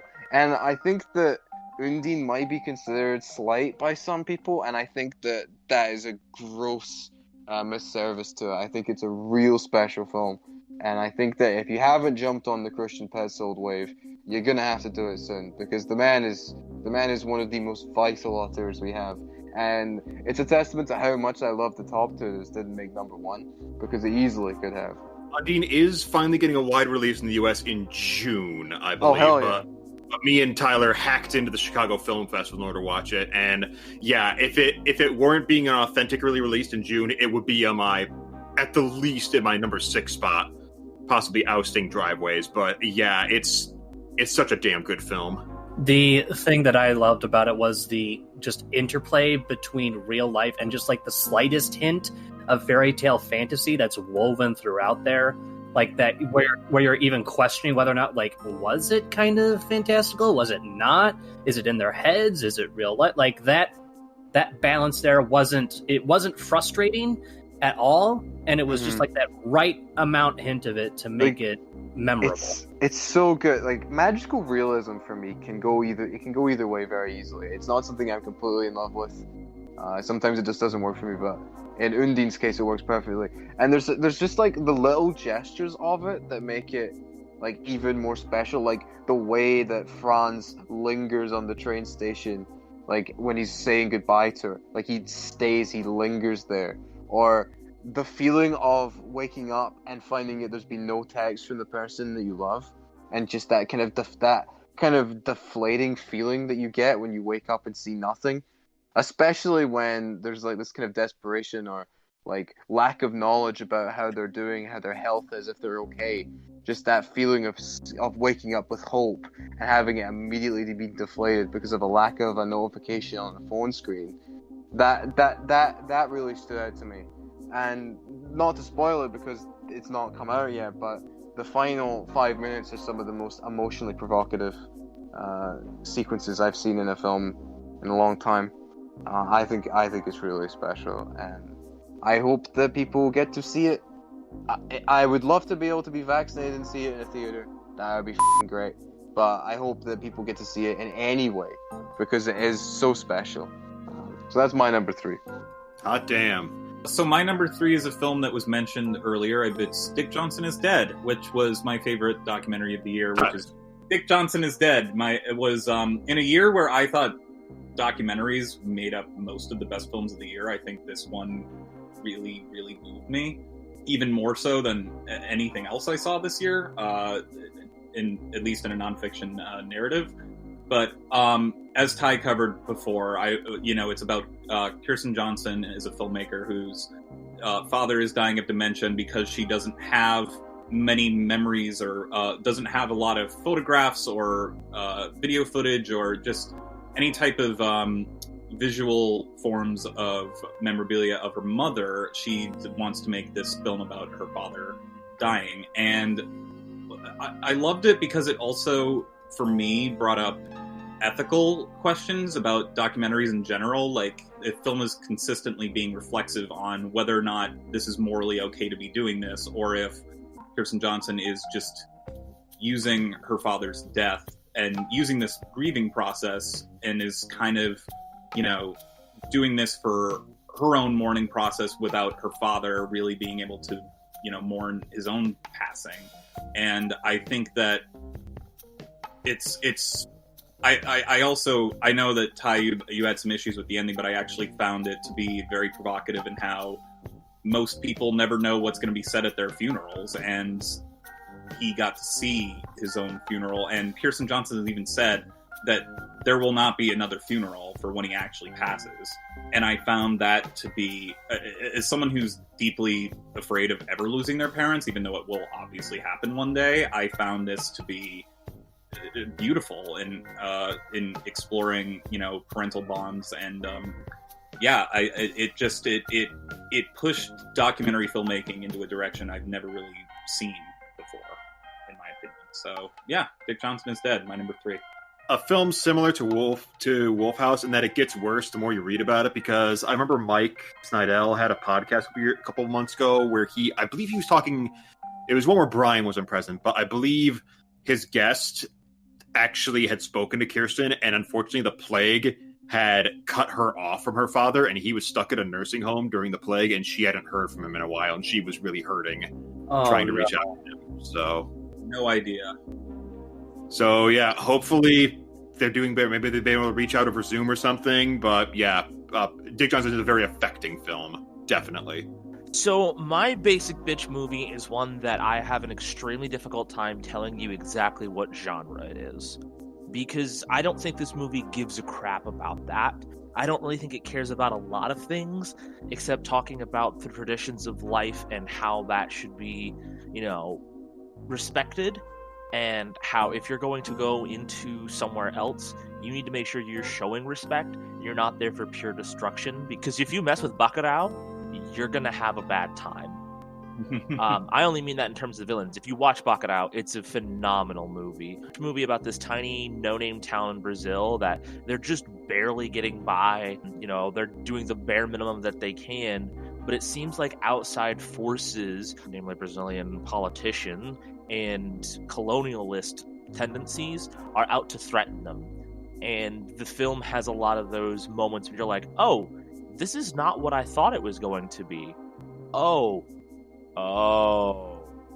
And you continually just kind of sit there and watch gripped as people who are named, you've grown a little attached to them. You're like, oh, this is going to be fun. And then they die. Unceremoniously. There's no heroic music. They just die. And when you are learning the explanation behind why they had to die, you're just going, that's not right. That's not how this should happen. But there's nothing you can do to stop it. So you have to watch as the town figure something out and just kind of hopes and pray that it works out in the end. Also, it has a John Carpenter needle drop a little over halfway in, and that already makes it a top list worthy. At least I think so. I know I've seen it. I think I need to rewatch it. It's a really good movie. Sonia Braga is great in it. Udo Kier is great in it. Udo Kier's great in it, yeah. When the violence erupts, it's so it shakes you in a way. And then not to give anything away, but the violence at the end is kind of. I think we've all seen it actually.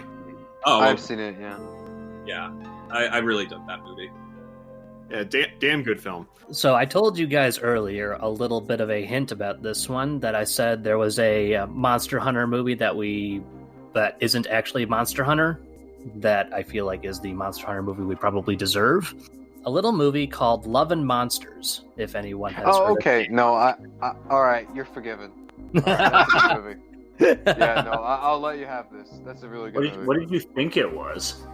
I don't even remember at this point. I'm too tired. But I was really worried you were going to say something terrible, and I was like, oh no, that's really good, actually. I really like Love and Monsters.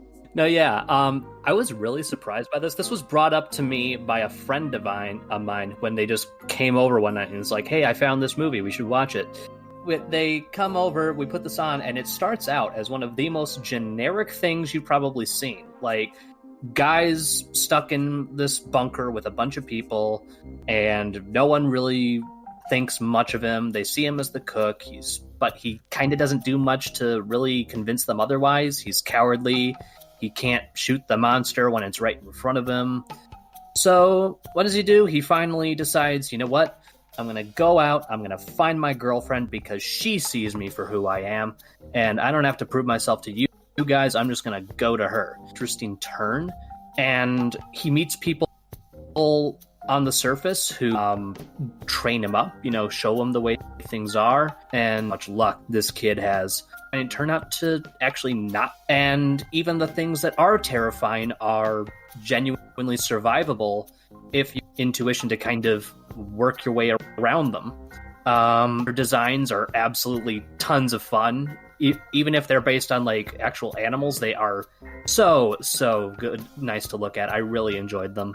And Phil, you'll enjoy this. It's helped along by one of the best doggos I think we've had on screen in years of cinema. Do like a good doggo. He's one of the best doggos. If I don't necessarily want to spoil too much about the ending in case people do want to go watch this, but there is a liar revealed cliche, but is completely delegated to the final third of the film. And even then, it's not a matter of if, but when. You basically see it coming from a mile away. It's more used as dramatic irony than it is as a genuine twist.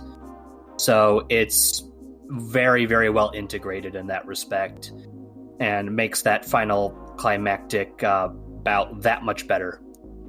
There's tons of build-up and payoff. I don't think there's a single bit of story that isn't well wrapped up in some way or another.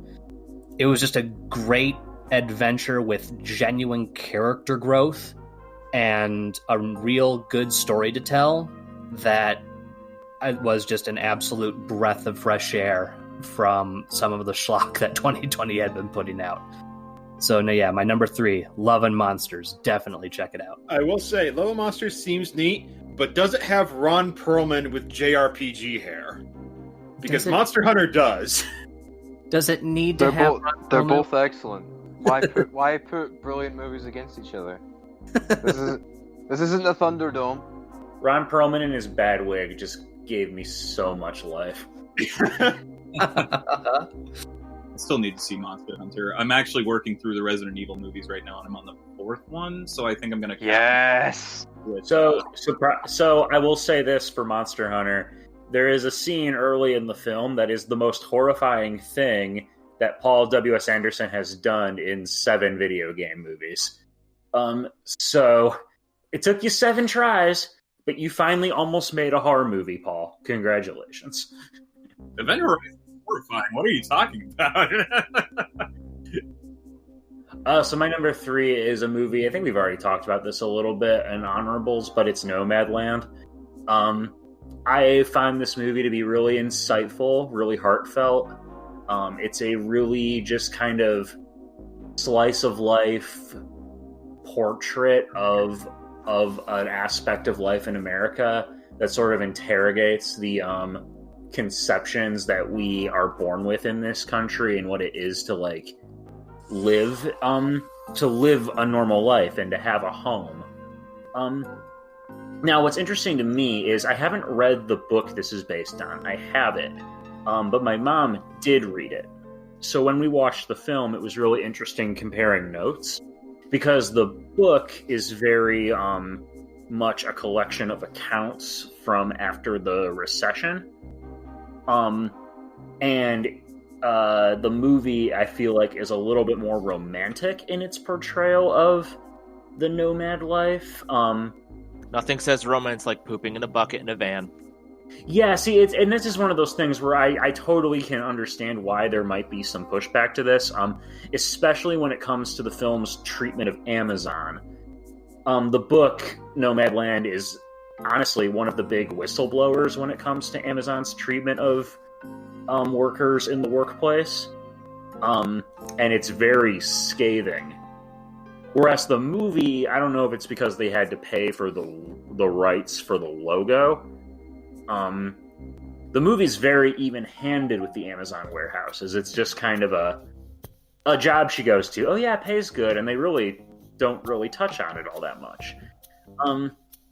Not that like I need this movie to be like a big swinging commentary on worker rights, but at the same time, it's an odd choice in what is otherwise, I think, a really excellent movie. I think that the Amazon scenes are shot so bleakly.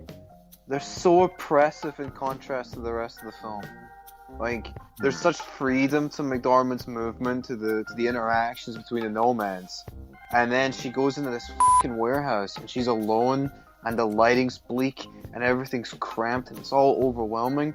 There's not a big commentary through dialogue, but I feel like you get the sense of it. Because the film is so lyrical and so focused on, like, vibe more than anything else, I'd say. Like, you get most of the emotion comes from the way it shoots landscape, the way it shoots bodies, whether that's like her experiencing like a waterfall, or in the end where it's experiencing the oppression and the emptiness of her house, stuff like that. So I feel like the Amazon warehouse, even though it's not explicitly going into the wage issues or the workers like oppression in these warehouses, you get that feeling of discomfort and alienation just from the way it's lit, just from the way it's shot. So I think it suits the style that Zhao is going for, the way that it handles the Amazon stuff. I think it does a really good job with making you realize how even for nomads that are living lives on the road, they're living lives of freedom, they're still forced into workplaces like this to stay alive, because it's the way that capitalism makes them function. You can't just go and live your life in the desert. You have to compromise yourself at least a little bit to even be able to eat beans in a van. So I think it really works in that aspect, honestly. No, that's an interesting way of looking at it. I hadn't considered that. And it's definitely something to think about. But I do also think it's just kind of interesting how the Amazon stuff is more of a footnote in the movie. But I mean, again, that's a relatively minor thing where the movie, I think, really succeeds in showing like people coming together and overcoming, like just dealing with the hardships of life and sort of like making a decision for themselves. Like the character who had to decide between, well, I could afford to keep my house or I could afford my meds. So I'm on the road. Like it's the little vignettes she encounters that really make it for me, I think. It's also a movie that made me miss going outside. Yeah, that's I miss going places. Yeah. Movies like that. What is outside? I haven't been there in a year. I feel like I'd start crying over that Robin Wright movie that she'd even know. Like it doesn't look particularly great to me, but I start crying over it because I'm like, I miss forests, I miss trees, I miss the water. Like I feel like it get me going in that sense. So yeah, Nomadland. I think we got robbed because it's such a great film to see in a theater. It's to see in a theater, like seeing those landscapes on like a big screen. Like I think it would have had even more of an impact with people. I think if it would be seen on things that aren't just laptops, I guess, because most people who have seen it haven't been able to see it on the big screen, which sucks. I watched it on a screener on my laptop, and that exact way, Logan, where I was just like, I mean, I'm glad I get to see it, and it's, but it's still like, just what.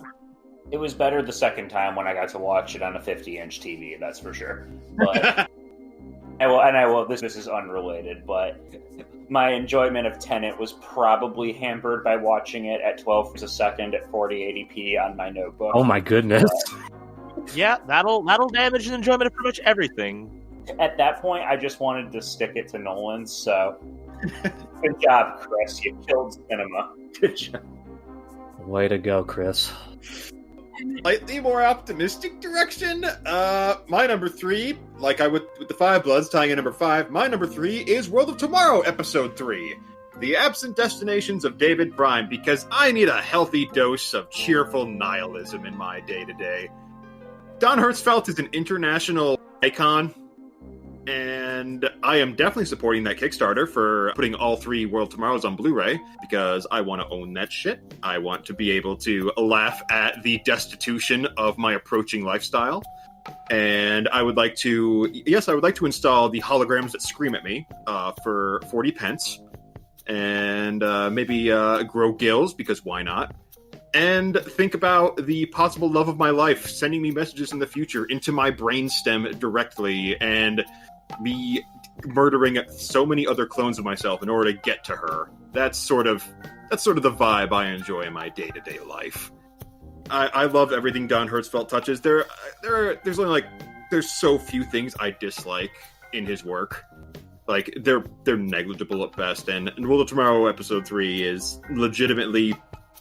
It may not be the pinnacle of what he's done, because I still hold up like the original World of Tomorrow and It's a Beautiful Day. It's Such a Beautiful Day as such great extracts of his style and sense of humor. Like these movies are so funny in their bleakness, and that's such a skill to have in this day of ours. And yeah, it is totally my thing. I understand if a lot of people bounce off of it. But I know Brian Rowan shares my opinions on these movies, the Film Stage Show, but I am a fan. Spot number 3 goes to World of Tomorrow 3. What's the thing that causes him to start screaming? Oh, it's the deadly worm spit that he has to rush through in the cave. Yeah, that was like one of the funniest things I've seen in any. Oh, also the fact he has to keep uninstalling like basic functions in order to keep going. Oh, we can't unlock this video. Please uninstall walking. Yeah. Oh God. Yeah. He's just crawling at one point. Yeah. That was so funny and so bleak. The whole having to delete just cognitive processes is just And when I showed it to Peter, he just started cackling at Zorkbot. It feels real pain. Oh man, Don can do no wrong. I think. Like, I love everything he's done. It's the future, guys. Like, everyone, if someone were to pop out like, it's the future, I'm like, yeah, this looks like our future, actually, more than I think about it. Jesus. Thanks, I hate it. And I love it at the same time.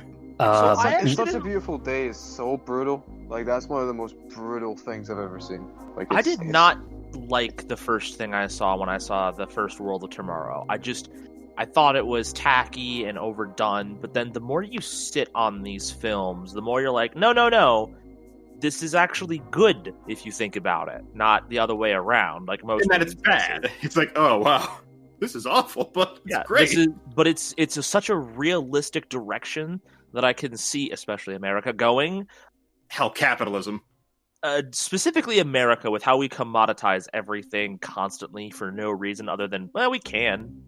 I still harken back to the days of balloons beating up children. Oh my god, Billy's balloon. The greatest. Is just these balloons beating the absolute hell out of small children. What they deserve. What is it, wisdom teeth? That one. Oh, wisdom tooten. He pulled a baby out of his jaw. Good god.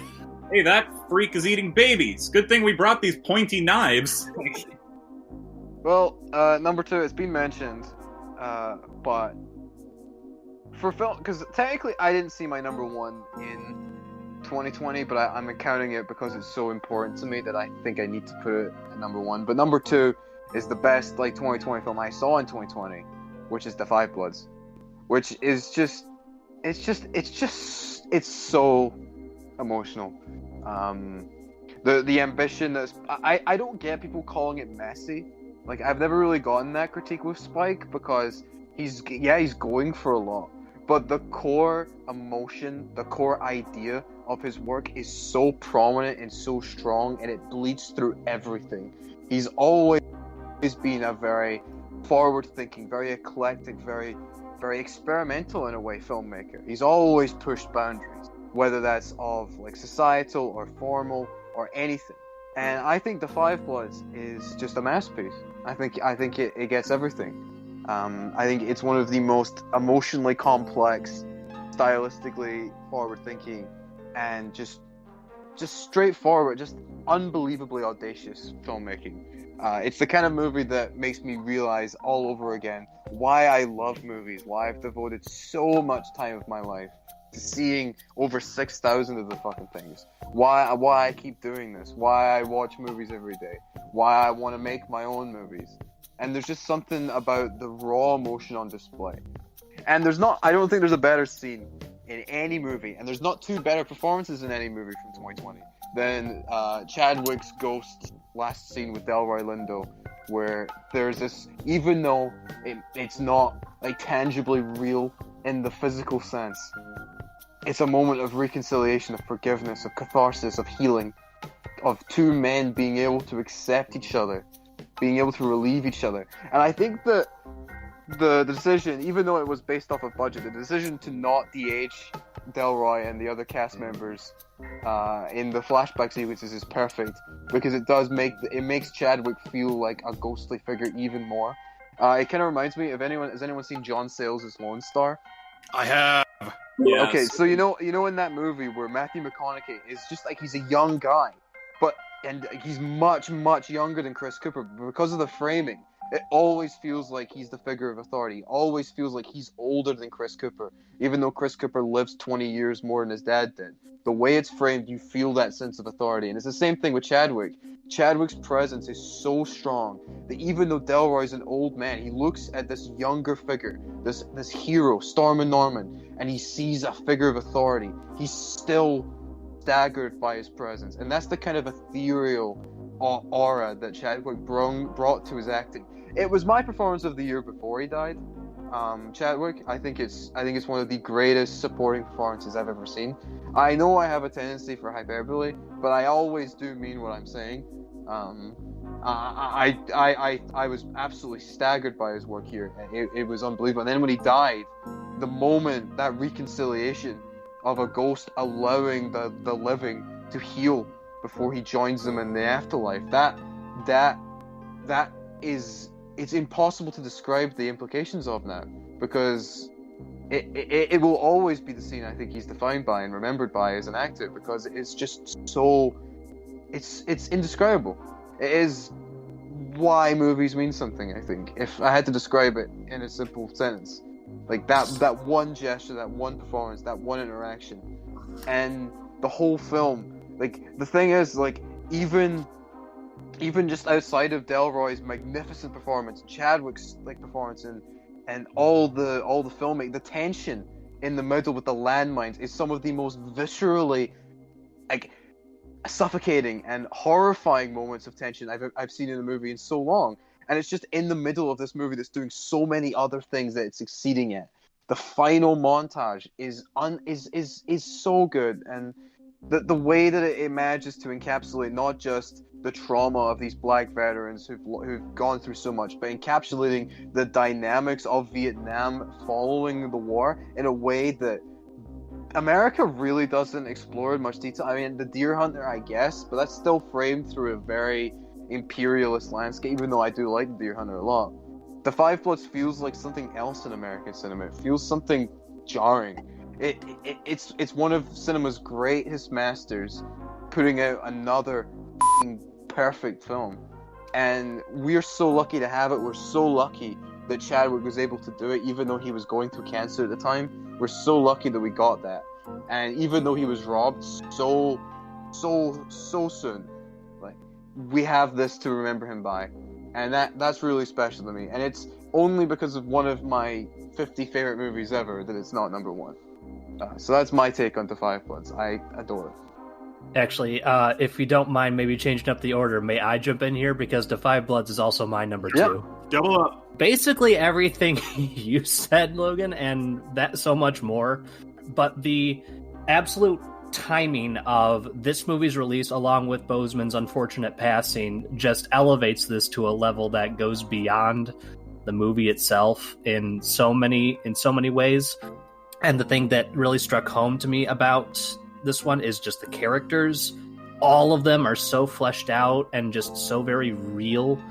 And like, they all have their reasons, whether it be antagonistic or altruistic, whether we know that right off the bat, or whether it's revealed as this trial by fire that they go through by returning to the hell of a battleground that they had to escape in the first place. And then there's this ever so slight notion of unreliable narrator in there, because all of Chadwick's scenes are always shown through the eyes of these veterans who have kind of idolized him and deified him to be this incredible, amazing person. And his performance just absolutely oozes that kind of war hero idolized confidence and just altruism that is almost superhuman in a way.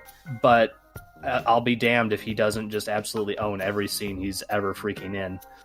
But it's just this experience of these African American soldiers who are like, damned if they do, damned if they don't. They start out fighting in this war for a country that ostracizes and hates them, and then they try to take back some kind of fortune from it through this cache of gold that they end up kind of basically losing because it's napalmed all to hell.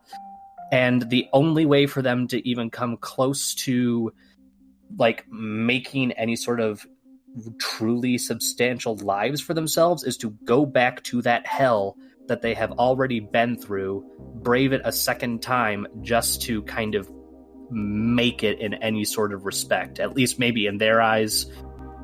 Because then there's questions in here of like, there's ideas of like charity that kind of glaze over these, like this true greed that some of them feel. Like they go in promising that like, yes, we are going to use this to better our communities and give it to everyone back home so that not only us, but everyone that we know can share in this wealth and kind of try and make something for themselves. But then you get there and some of those intents are revealed to be just, false proselytizing in order to just get there and get those riches. And then friendships are tested, some are broken. It's an incredibly human experience through this lens of this niche group of not only Vietnam veteran, but also African American, which is just a double whammy of discrimination and mistreatment, deserves exploration, and this is one of the best movies I've seen in a very, very long time, and I'm probably going to hold it up as one of the best I've seen for a long while. It didn't quite make number one for me, but it was battling for that spot. It's really just you hit the nail on the head. It's just something else. There's just it's the magic of movie making. Yeah, it exists not just as a testament to Chad. It almost feels like, especially in hindsight, it feels like mourning him. Like it's a process of mourning him. Like the whole film becomes not just that scene, because that scene is obviously the most major, but the whole film seems to become recontextualized by it. Like a pursuit to finally move on, to finally be able to accept grief. And I haven't really accepted that Chadwick's gone. Like it still hasn't. Sometimes it still doesn't really feel real, even though it's been a few months. I remember when I found out, I was in my kitchen and I was standing up and I just kind of fell.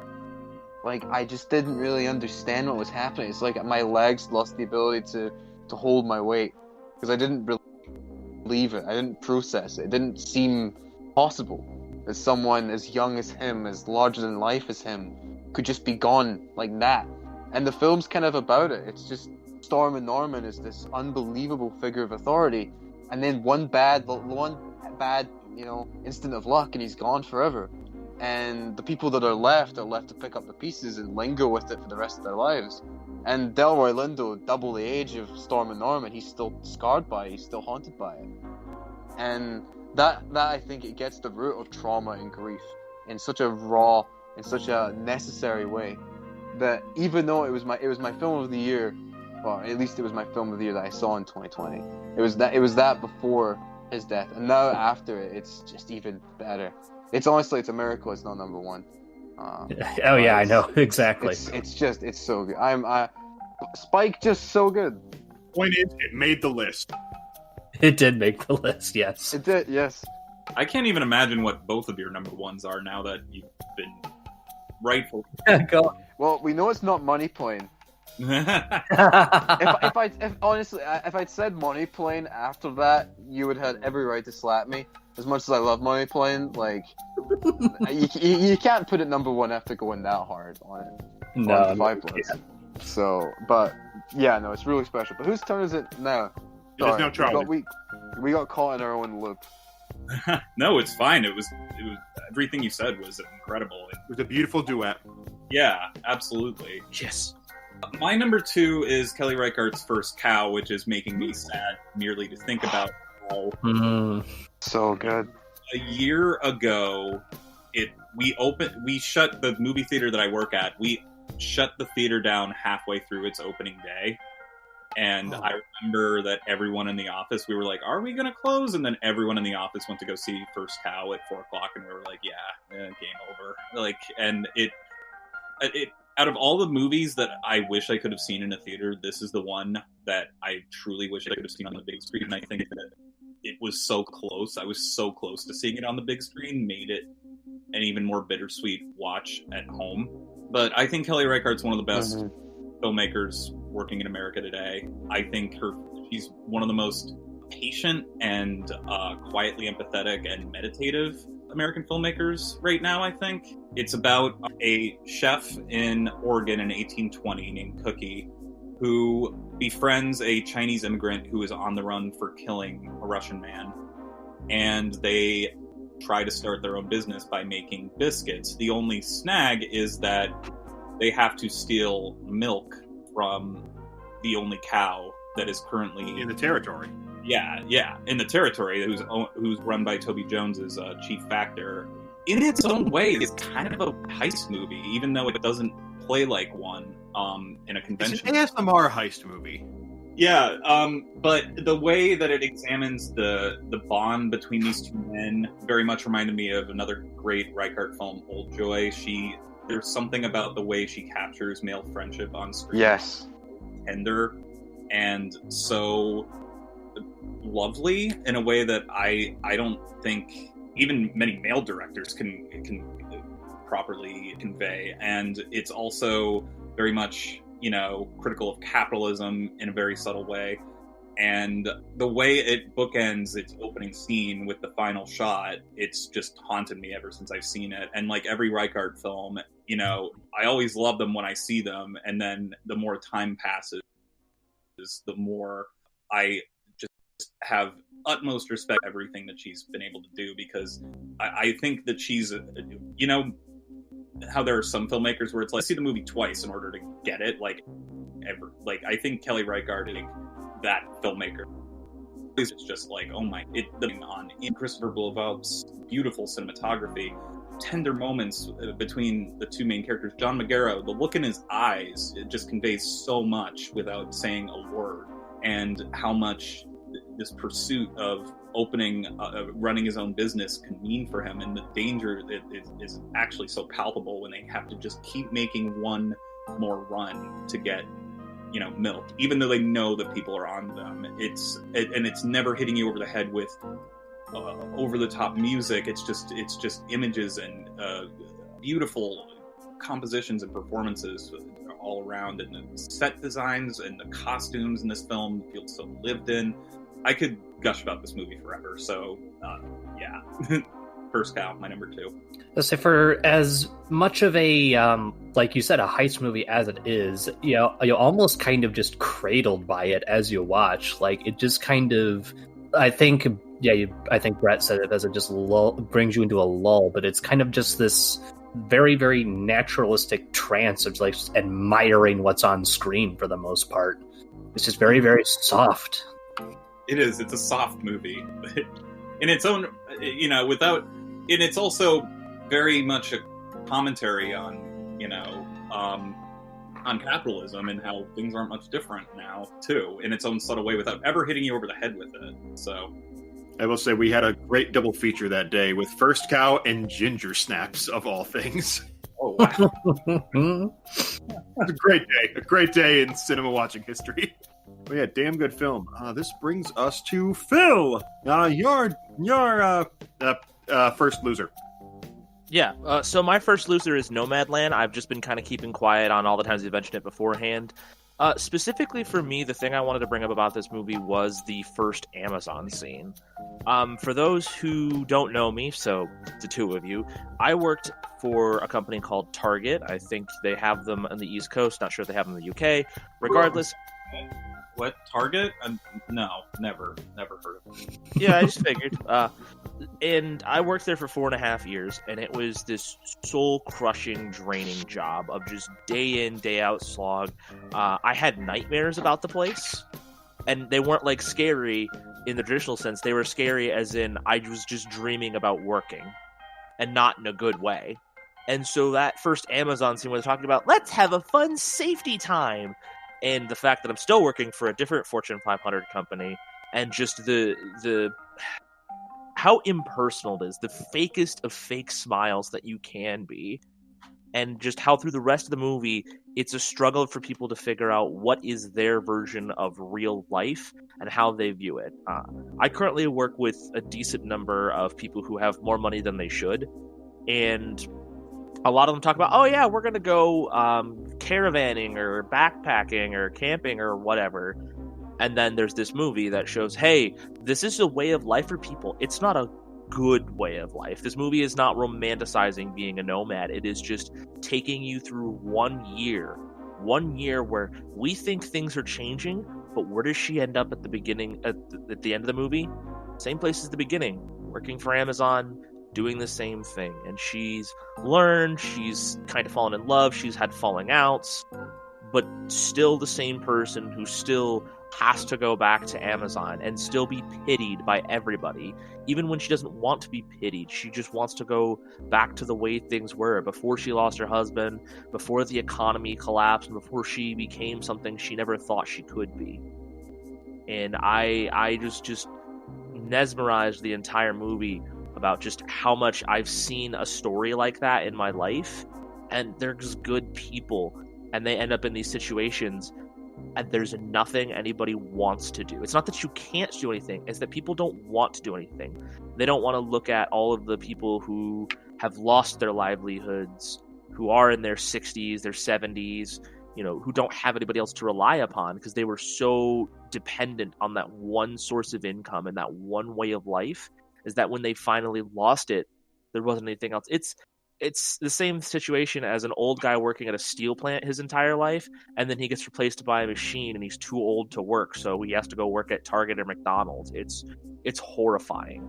And the way the movie just shows that you could meet so many incredible people and then they're just gone, dust in the wind. There's just nothing you can do about it. It just really sat with me for a while. Yeah, it's a beautiful film, and it could have been such misery porn. It could, I maybe this version that would absolutely suck. Yeah, Charlie, the discourse about Nomadland, I don't want to get into it much in detail because this is a positive space and the movie's great, but people that give it shit for, exploiting, nomads or, like a rich woman making a story about poor people or whatever, they have not seen the garbage misery porn that happens every year in American films.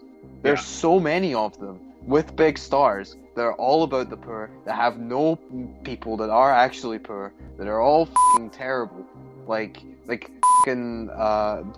that comes to mind is Sienna Miller and Aaron Paul, An American Woman. It's a fake movie. That's real misery porn. Or even something that I know a lot of people liked, but Lily James and Tessa Thompson and that Little Woods thing, that I would argue is way more exploitative and bordering on misery porn than something like Nomadland, which is a very graceful and very caring film that gives people voices. Yeah, no, absolutely. But what was that fucking movie where the rich kid burns his money and goes out and lives in the woods and then dies? Into the Wild? Into the Wild? Oh, God. Yeah, Into the Wild freaking sucked. And that is the bad version of Nomadland. You're just this spoiled, pampered brat. Also, I'm gonna live off the fat of the land. Into apart from The Queen's Gambit, which is a television show, Into the Wild is the most viewed film on Letterboxd that I have not seen. That is what Into the Wild. So it completely romanticizes Emile Hirsch. Everybody he comes across. No one should do that. Yeah, exactly. I didn't even think about how I haven't seen this in since obviously the horrible things he's done, but everybody he comes across, Hal Holbrook wants to adopt him, Kristen Stewart wants to be his girlfriend, Catherine Keener wants to be his mom, and I'm just what is so amazing about this fucking guy? I don't. Bro just wants to freeze. It's like Kirito anime protagonist syndrome, where it's oh my god, why are you suddenly the center of everyone's world when you are so bland and generic? Harem anime syndrome. Yeah, exactly. Your lack of personality inexplicably makes every woman in this world want to bang you. That's just what happens when men write movies, though. Oh boy, is that true. But Nomadland is good. Tyler already doubled up on the Chadwick love, so that brings us to Peter. My number 2 is The Sound of Metal, which was released on Amazon Prime. Yeah, it stars Riz Ahmed. Riz Ahmed of Star Wars Rogue One and Venom for some reason fame. But go get him. Don't let those fool you, because he's great here. And which one? The Night Of, the HBO series. Oh yeah. I have not seen Oh, I never saw it. It is. I will check. And Olivia Cook, who is one of my favorite up-and-coming actresses. She's great. He's a drummer in a metal act that winds up going deaf.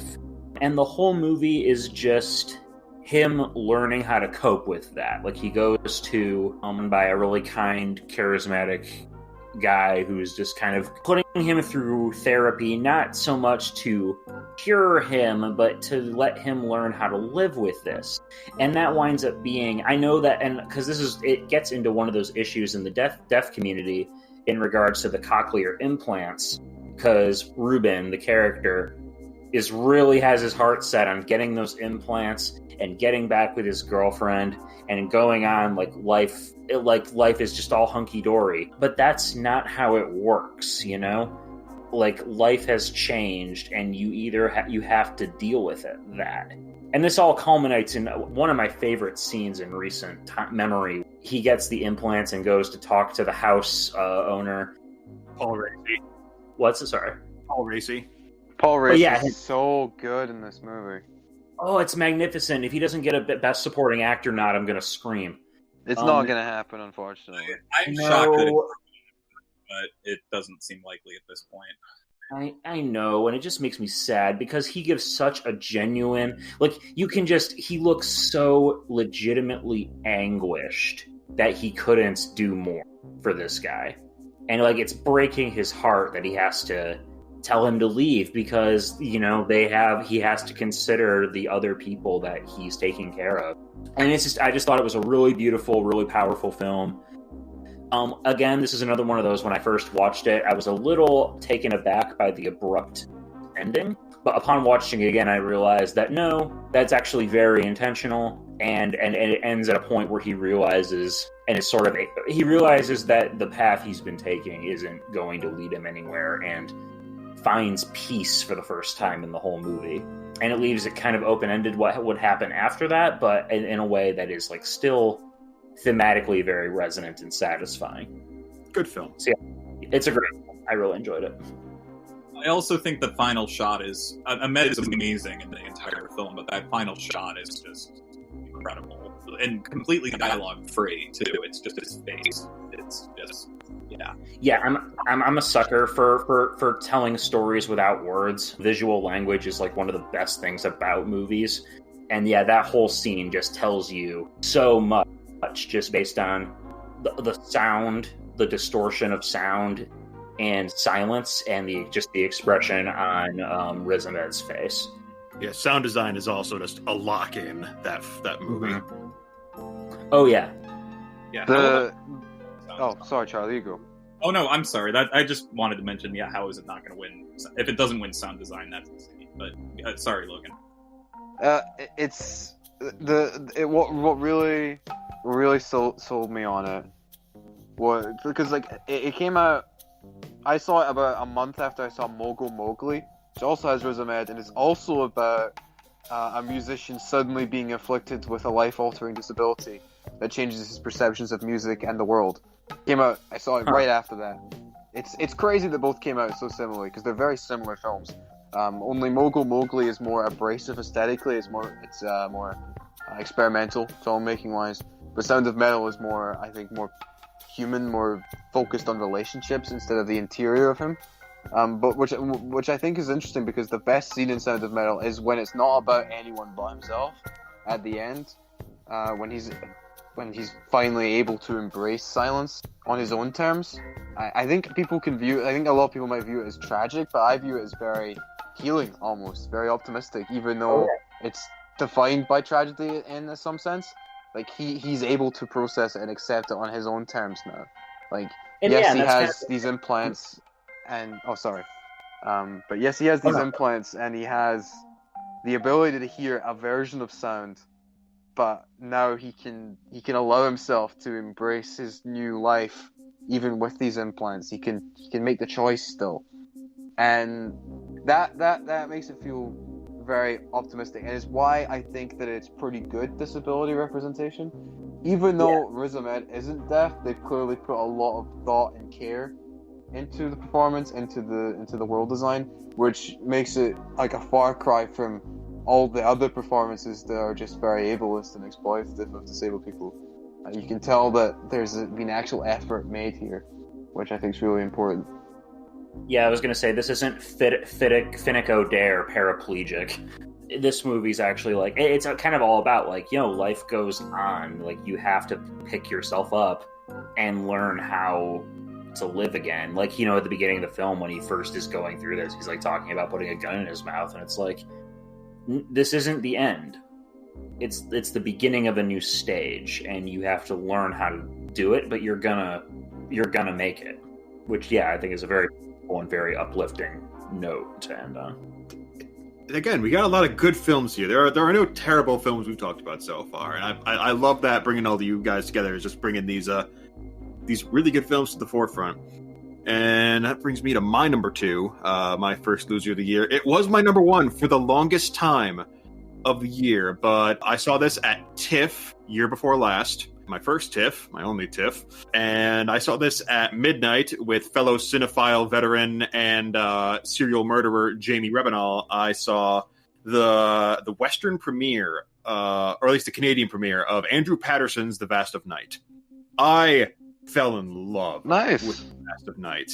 I saw it at the Midnight Madness showing. And even before the tracking shot started, there's the long shot where it's not moving. It's just focusing on Sierra McCormick's Faye sitting at the phone desk, just as she's slowly coming to terms with there's something odd on the wire tonight. I can't figure out what it is, and she's calling everyone else like, "Hey, do you know about this?" And she's using her deductive mind to help get others involved and see if they can solve this mystery of what's going on with the wires or the town, while everyone else is at that basketball game, and it's only like a few random recluses and the radio clerk and the phone clerk are just the only ones who are going to be able to be active and search around what's going on while this big basketball game's going on.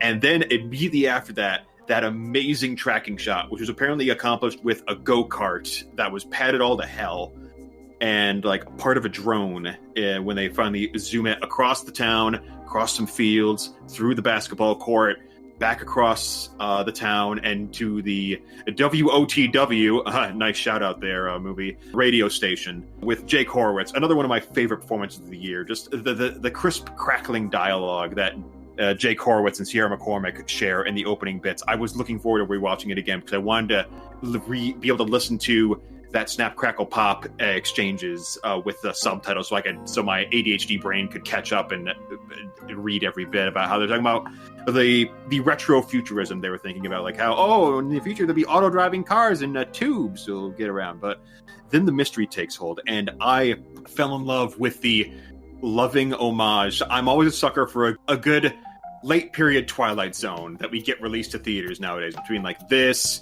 10 Cloverfield Lane, Get Out, I would argue, is very Serling in its approach to the thrills and terror it induces.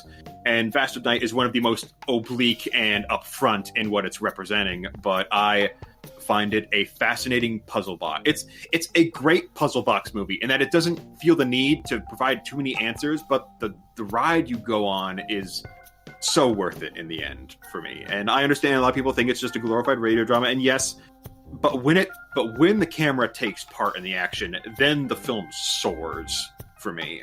So The Vast of Night is my second favorite of the year, and I think I'm going to stick with this movie. I wish I could have seen it in a drive-in, because when the pandemic hit, they were initially going to bring it to normal theaters, but then they decided to recalibrate and take it to drive-ins, which I think would have been the perfect environment to see The Vast of Night in a f***ing drive-in.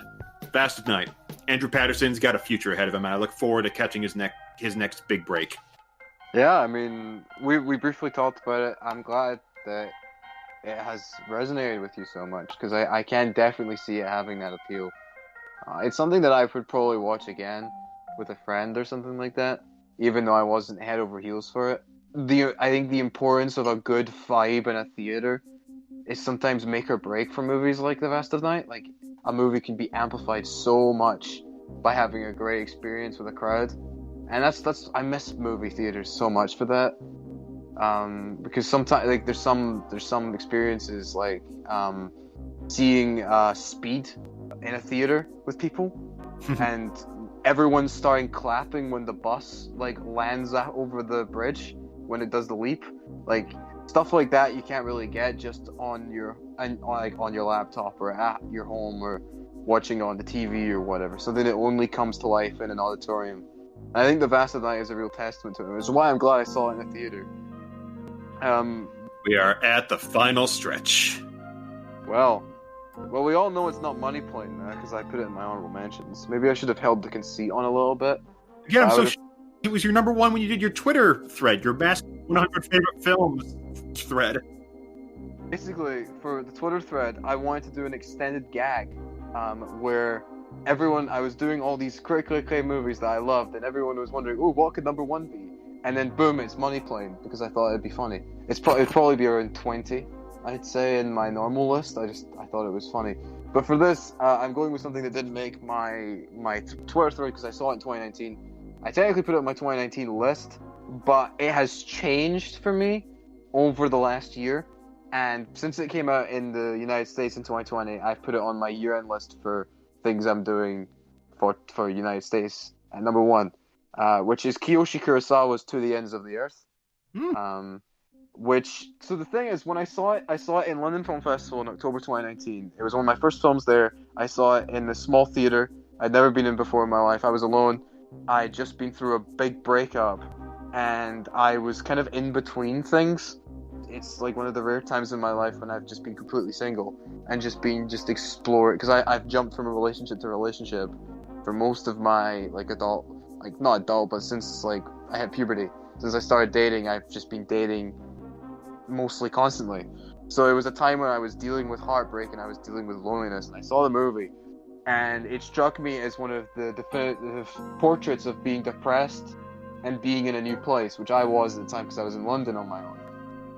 And it resonated with me deeply because I have depression and I have isolation, and I was very lonely at the time.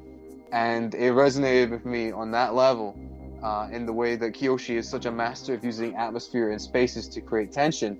Even though To the Ends of the Earth is not a horror film, it got me feeling tension in a way that most films never come close to doing. And it was one of my favorites of the festival, and I loved it. And I think it was number 23 or something on my 2019 list when I did that for Twitter.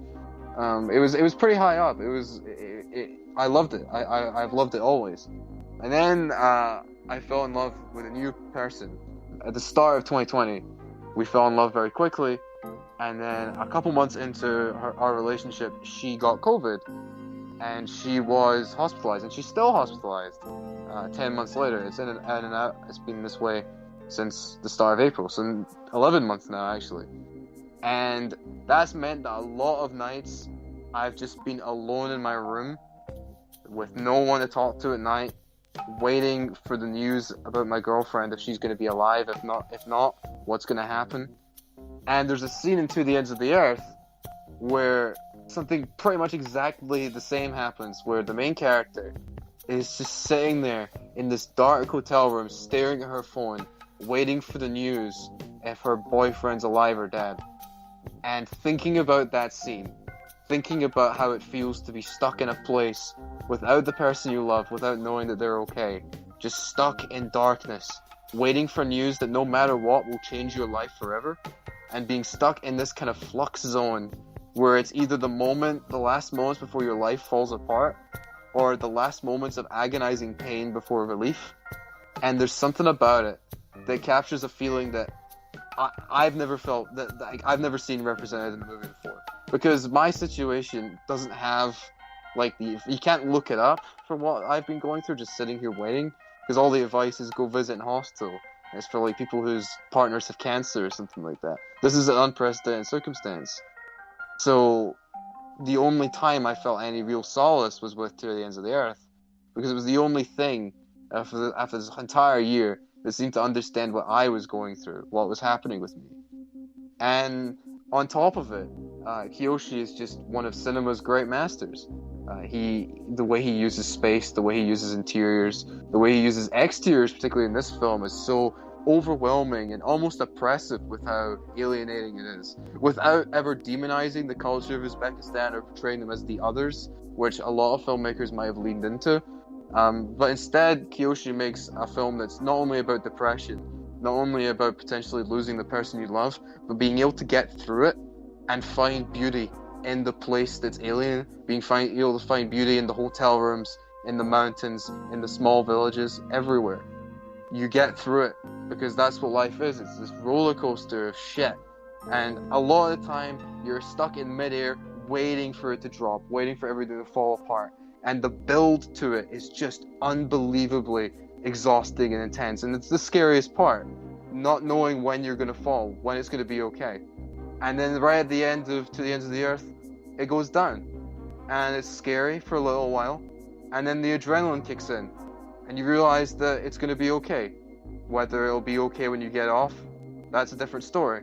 But for now, in the few minutes that you're here, that adrenaline is everything. And that's what the ending feels like. That's what the movie feels like. And it's my film of the year.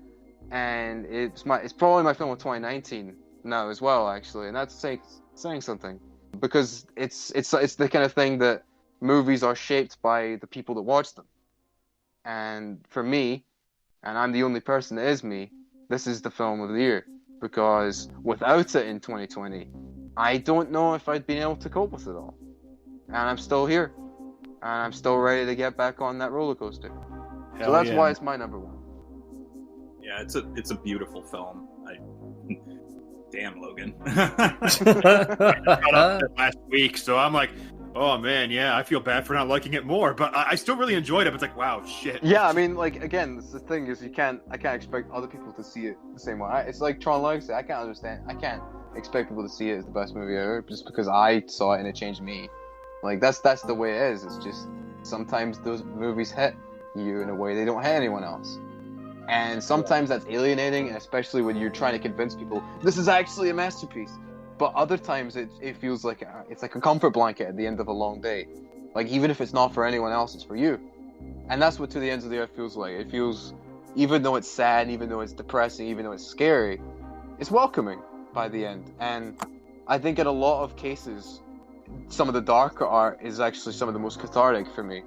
And I think this is a perfect example of it. I could have shitposted and said Money Plane, but as much as Money Plane made my nights easier, To the Ends of the Earth was there when I was feeling worse than I ever have in my life, and made me feel like I wasn't alone, and that no matter what happened, there would be more days, more nights, more emotions, more people, more things to happen that could help me cope with it all. So that's why it's my number one. I hope to God no one ever has to feel the way I felt to help understand it on a deeper level. I would much rather people give it like 3.5 stars than feel what I felt over the last year. It sucks ass, but it does make you look at the world differently. It makes you look at movies differently, and it's why I love movies, because they give you a vessel to process your own emotions.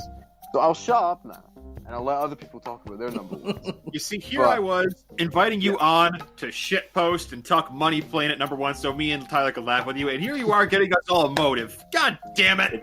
I had to, man. Surprise, mother trucker. Very, very well said. Thank you. Well, so Charlie, it's your turn now, correct, or is it Tyler? No, it's Charlie. Okay. Oh boy.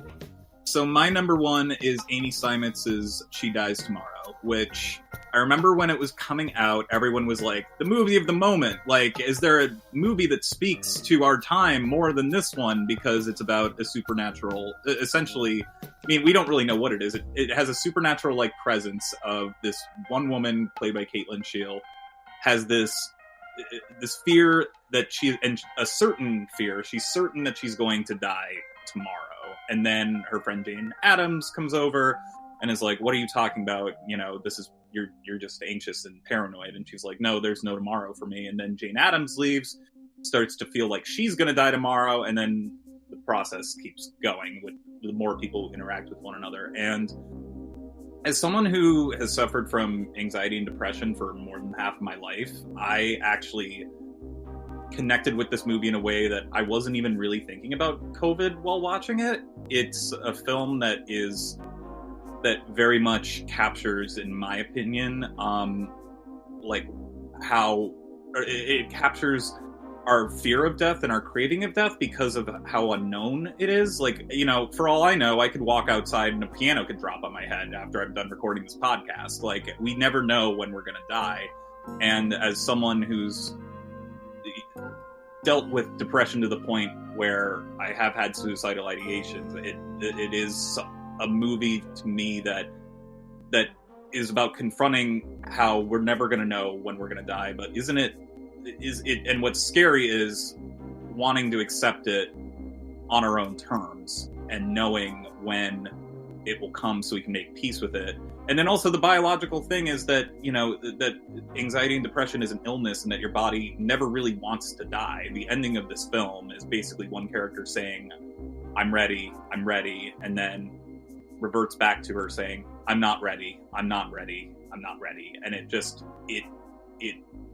lingers with me to this day, how that movie made me feel seen in a way, and that struggling to cope with day-to-day life can seem, and the fear of the unknown and just not being able to function, and how some days it just feels like, you know, I'm just treading water, just trying to keep up with it, and I just wish I could, you know, basically just call it a day and just like, you know, just not do anything and like accept that, you know what, if I die tomorrow, it's fine. Like, whatever, I've done all I can. But also how empathetic it is to these people while also using dark humor. And, you know, there's no real connection between these people in terms of their personalities or their characters other than, you know,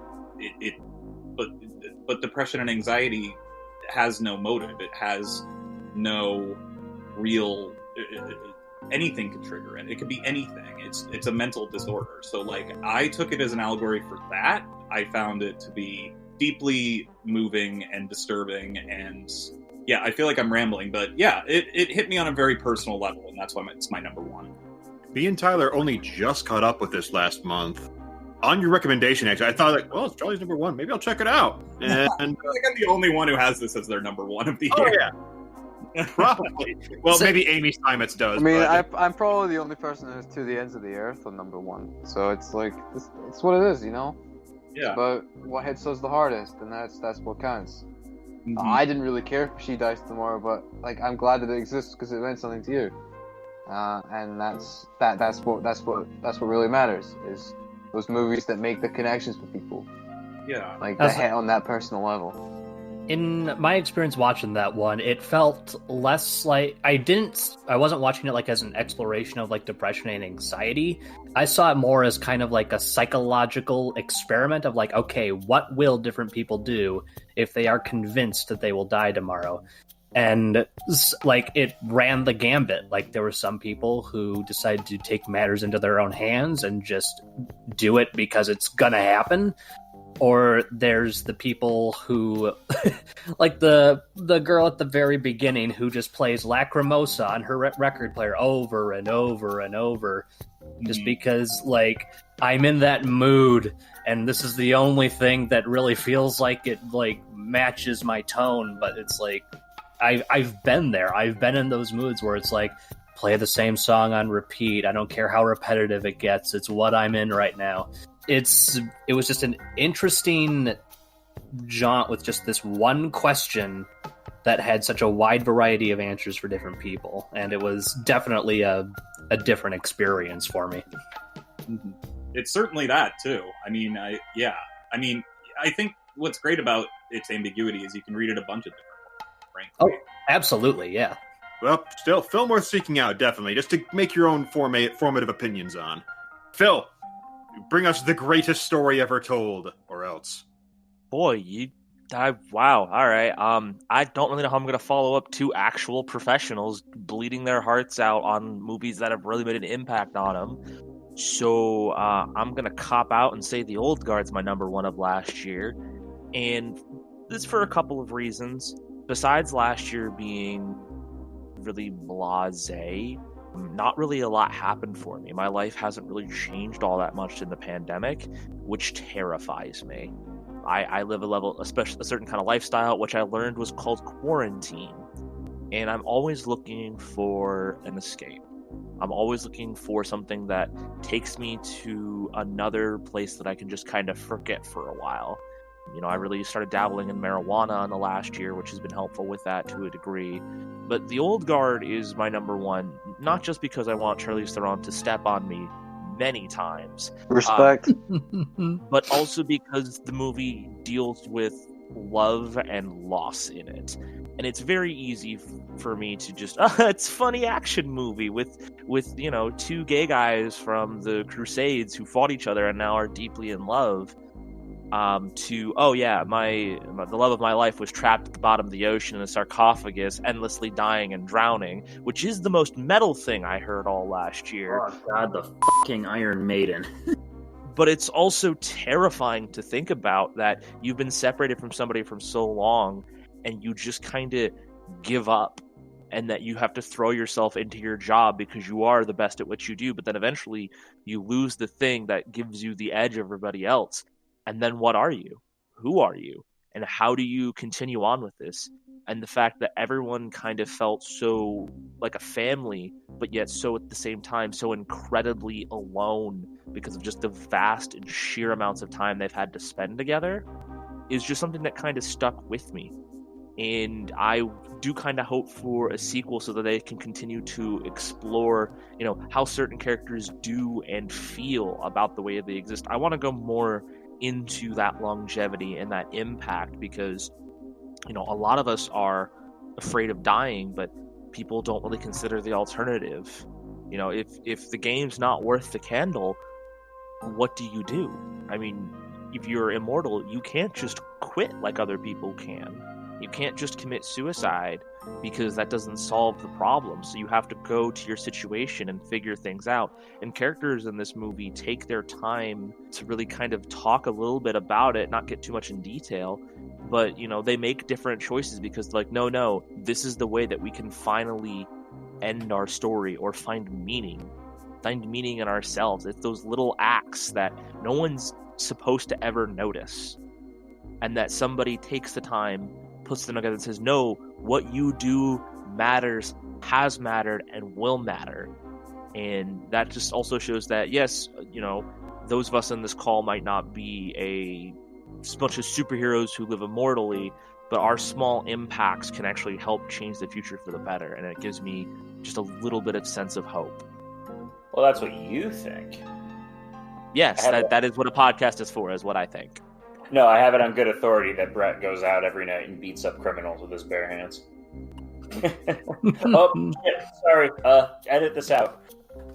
No, Old Guard was really good. I'm surprised. I'm pleased to see it on your list so highly. But yeah, it does hit some pretty powerful subjects. It reminded me a lot of this is another getting into my wheelhouse a bit more, but it reminded me a lot of Mistwalker's Lost Odyssey, which was similarly a tale of an immortal soldier who sort of became very withdrawn and isolated because they'd had 1,000 years of pain and anguish and loss, and had to kind of learn how to like recognize that, like, okay, just because we've moved on doesn't mean these things don't have meaning to us still. So yeah, no, that's a really interesting, and I do hope they get a sequel because it ends on a pretty tantalizing sequel hook, and you know, you never know with these Netflix properties, but I'm optimistic.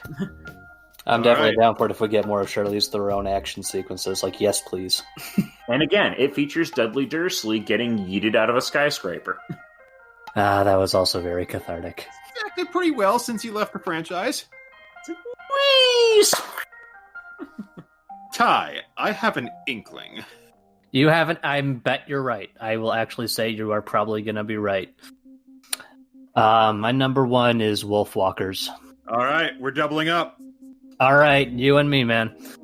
This is one of those movies where I'm not in... It took me a long time to try and figure out what to say about it, but I would have otherwise just kind of gestured at it and made wildly incoherent noises of approval. Just like, like, look at this. Like, the artistry of this is, like, take what I said about Jiang Ziya and just amplify it by tenfold or something like that is my feelings on Wolfwalkers. A Cartoon Saloon is freaking owning everything they're putting out, from Song of the Sea to this, and just I'm incoherent now. I'm incoherent. That's what this movie's doing to me. It's a very, very simple story. Very much like realm of fairy tale and Irish folklore. A girl from a village who's grown up thinking, like, I'm the human, those are the wolves, people kill the wolves because the wolves try to kill us, and that very childish black and white way of viewing things, and how that is suddenly turned on its head from just accidental circumstance of a wolfwalker absolutely accidentally just nipping her on the hand while trying to free her from a trap she got into, and causing this cascade of new worldview and ways of looking at things, and just kind of discovering this new dynamic between people and the world around them, how the bonds of family and friendship are, how important they are, whether they be positive or negative. These characters, every single one of them is beautiful, from the Wolfwalker daughter, from our main character, to the father, played by Sean Bean, I would love to add, who does a fantastic job. Sean Bean got a good ending this year. He did. And just everyone on screen is like perfectly casted. Every frame is a painting that I wish I could just frame and put on my wall. But there's even artistic disparity from the flat tapestry-esque backgrounds that they use for the cityscape to the incredible depth and fluidity of the natural environment of the forest, and just the hand-drawn movement and just smooth animation. It makes my heart go aflutter. I had next to no reaction after I first watched it, because I think I was trying to absorb everything that I had just seen. And whereas my previous one, To Five Bloods, was a cinematic experience that I was on board for the entire time, Wolfwalkers exceeded in that I was left awestruck throughout most, if not all, of the entire viewing. Story, simple though it is very straightforward, beautifully rendered. Even if it's simple storytelling, it's one that you can immediately grapple onto. It's not that it doesn't tread old ground, but it does so in such a way that is so fresh and new, and in a world that I just want to explore more of, that it just hits all the right notes on almost every respect. But yeah, I don't know what else I could... maybe Brett has more points that maybe he can put into words better than I can. Only a couple, because you really hit it on the... I hit the thing. Okay, good. You hit it. Hit it good. Good God, watch it. Yeah. Wolfwalkers, anyone looking at my top 5 was just like, wow, this guy really likes cartoon movies. And like, yeah, I love movies. I'm in the camp of Eisenstein. I think that animation is the most pure form of expression, because you can literally bring anything to life via animation. You can bring a simple string and give it an emotional heft, like Walt Disney did back in Fantasia. Yeah, Wolfwalkers, speaking of Fantasia, I think it possibly matches my platinum standard for 2D animation, which beforehand was actually the Firebird sequence from Fantasia 2000. I held that as the platinum standard of possibly the best animation I've seen in my life. Wolfwalkers probably matches it in my estimation. I love Wolfwalkers so damn much, and I regret having only seen it once that I loved it so much, because I feel like, no, I must share this with everyone. Everyone should see this movie. And unfortunately, I'm an Android user, so I cannot cast and Apple TV Plus to my Roku device yet. Damn it! One point that I want to add along with all this, like you speak of the animation, there are points where you can see the line work and sketch work of the artists in the animation itself. And I love it. I love the fact that you can see like just the underlying human hand, the human artistry behind everything that's happening on screen. It just adds to that experience. It's my number one, and it's there for good reason. I can't say anything more, because you just have to watch it. That's all I can say about it. It needs to be seen. And there are some tossers who are like, movie's not that good, guys. I'm like, with you. I'm just going to sit over here and cuddle with my massive wolf plushie and hug it while I rewatch Wolfwalkers on loop, because this movie gives me life. But, Peter, your life is flashing before your eyes. You can only mention one film before you pass on. What is it? What is it? Shit. Bad Education with Hugh Jackman. I don't really have any deep thoughts about Bad Education. I just had a delightful time, and upon reflection, I think it is honestly my favorite movie of last year, because it's just so damn fun. I like movies about like sleazy people like getting what's theirs, which is definitely what this is. It's about a school superintendent who winds up covering up a fraud situation at this high school, partially because he's also been defrauding the school. Both he and another staff member were putting thousands upon thousands of dollars onto the company card so they could live life lavishly. And of course, they eventually got caught. The end card gives us an actual number that's really sobering, because there's like, I think even taking into account both of their actions, there was like $3 million unaccounted for, which is just really frightening. This is based on a true story, incidentally. But in general, too, it's just a really interesting movie, because even these characters are, even though they're awful people, they're also kind of relatable in a weird way. Not that, like, Hugh Jackman's character manages to kind of have, you get the impression that at one point in his life, he really did enjoy being a teacher, and that has sort of been corrupted over the years. Allison Janney's character, at the same time, she makes a pretty impassioned case for, like, I went to school, I have degrees, I did the time, and, like, there's a degree of entitlement to that perspective. It's kind of like The Nest in that regard, where these characters just want to live they want to live life the way they think they are owed, and they will do that at the expense of everyone around them. It's also got Ray Romano as the principal of the school, which is really entertaining. I like that guy. He's just fun every time he shows up. It's like, hey, hi. Also, what's the name of the actress who plays the girl, the journalist? Oh, God. She was in Blockers. Yeah, she's great, and I hope she has a bright career ahead of her, because she has the greatest resting, like, okay face I've ever seen in my life. Geraldine Viswanathan. She is magnificent and one of my favorite parts of this movie, and in Blockers, which you should also go see, because that's also pretty funny. So yeah, Bad Education. Most fun I had watching movies in my living room. 2020 confirmed. I'm waiting for Charlie to jump in, but it's not the all motto of our Bad Education. I really love Geraldine. I think she's excellent. She's really excellent in this movie called The Broken Hearts Gallery, which came out not that long ago as well. It co-stars Dacre Montgomery. It's a really cute romance movie. She's really good in it. If you really like her, you should probably. It's worth checking out. For sure. Like, it's not like life changing or anything, but it's really sweet and nice, and it's good to have on. Yeah, I think that's everybody. We have officially put 2020 to rest. We can now stop watching endless 2020 things to sate our endless lust for moving images, and we can move on to watch other things, like Michael Snydell has, now that he's retired from podcasting.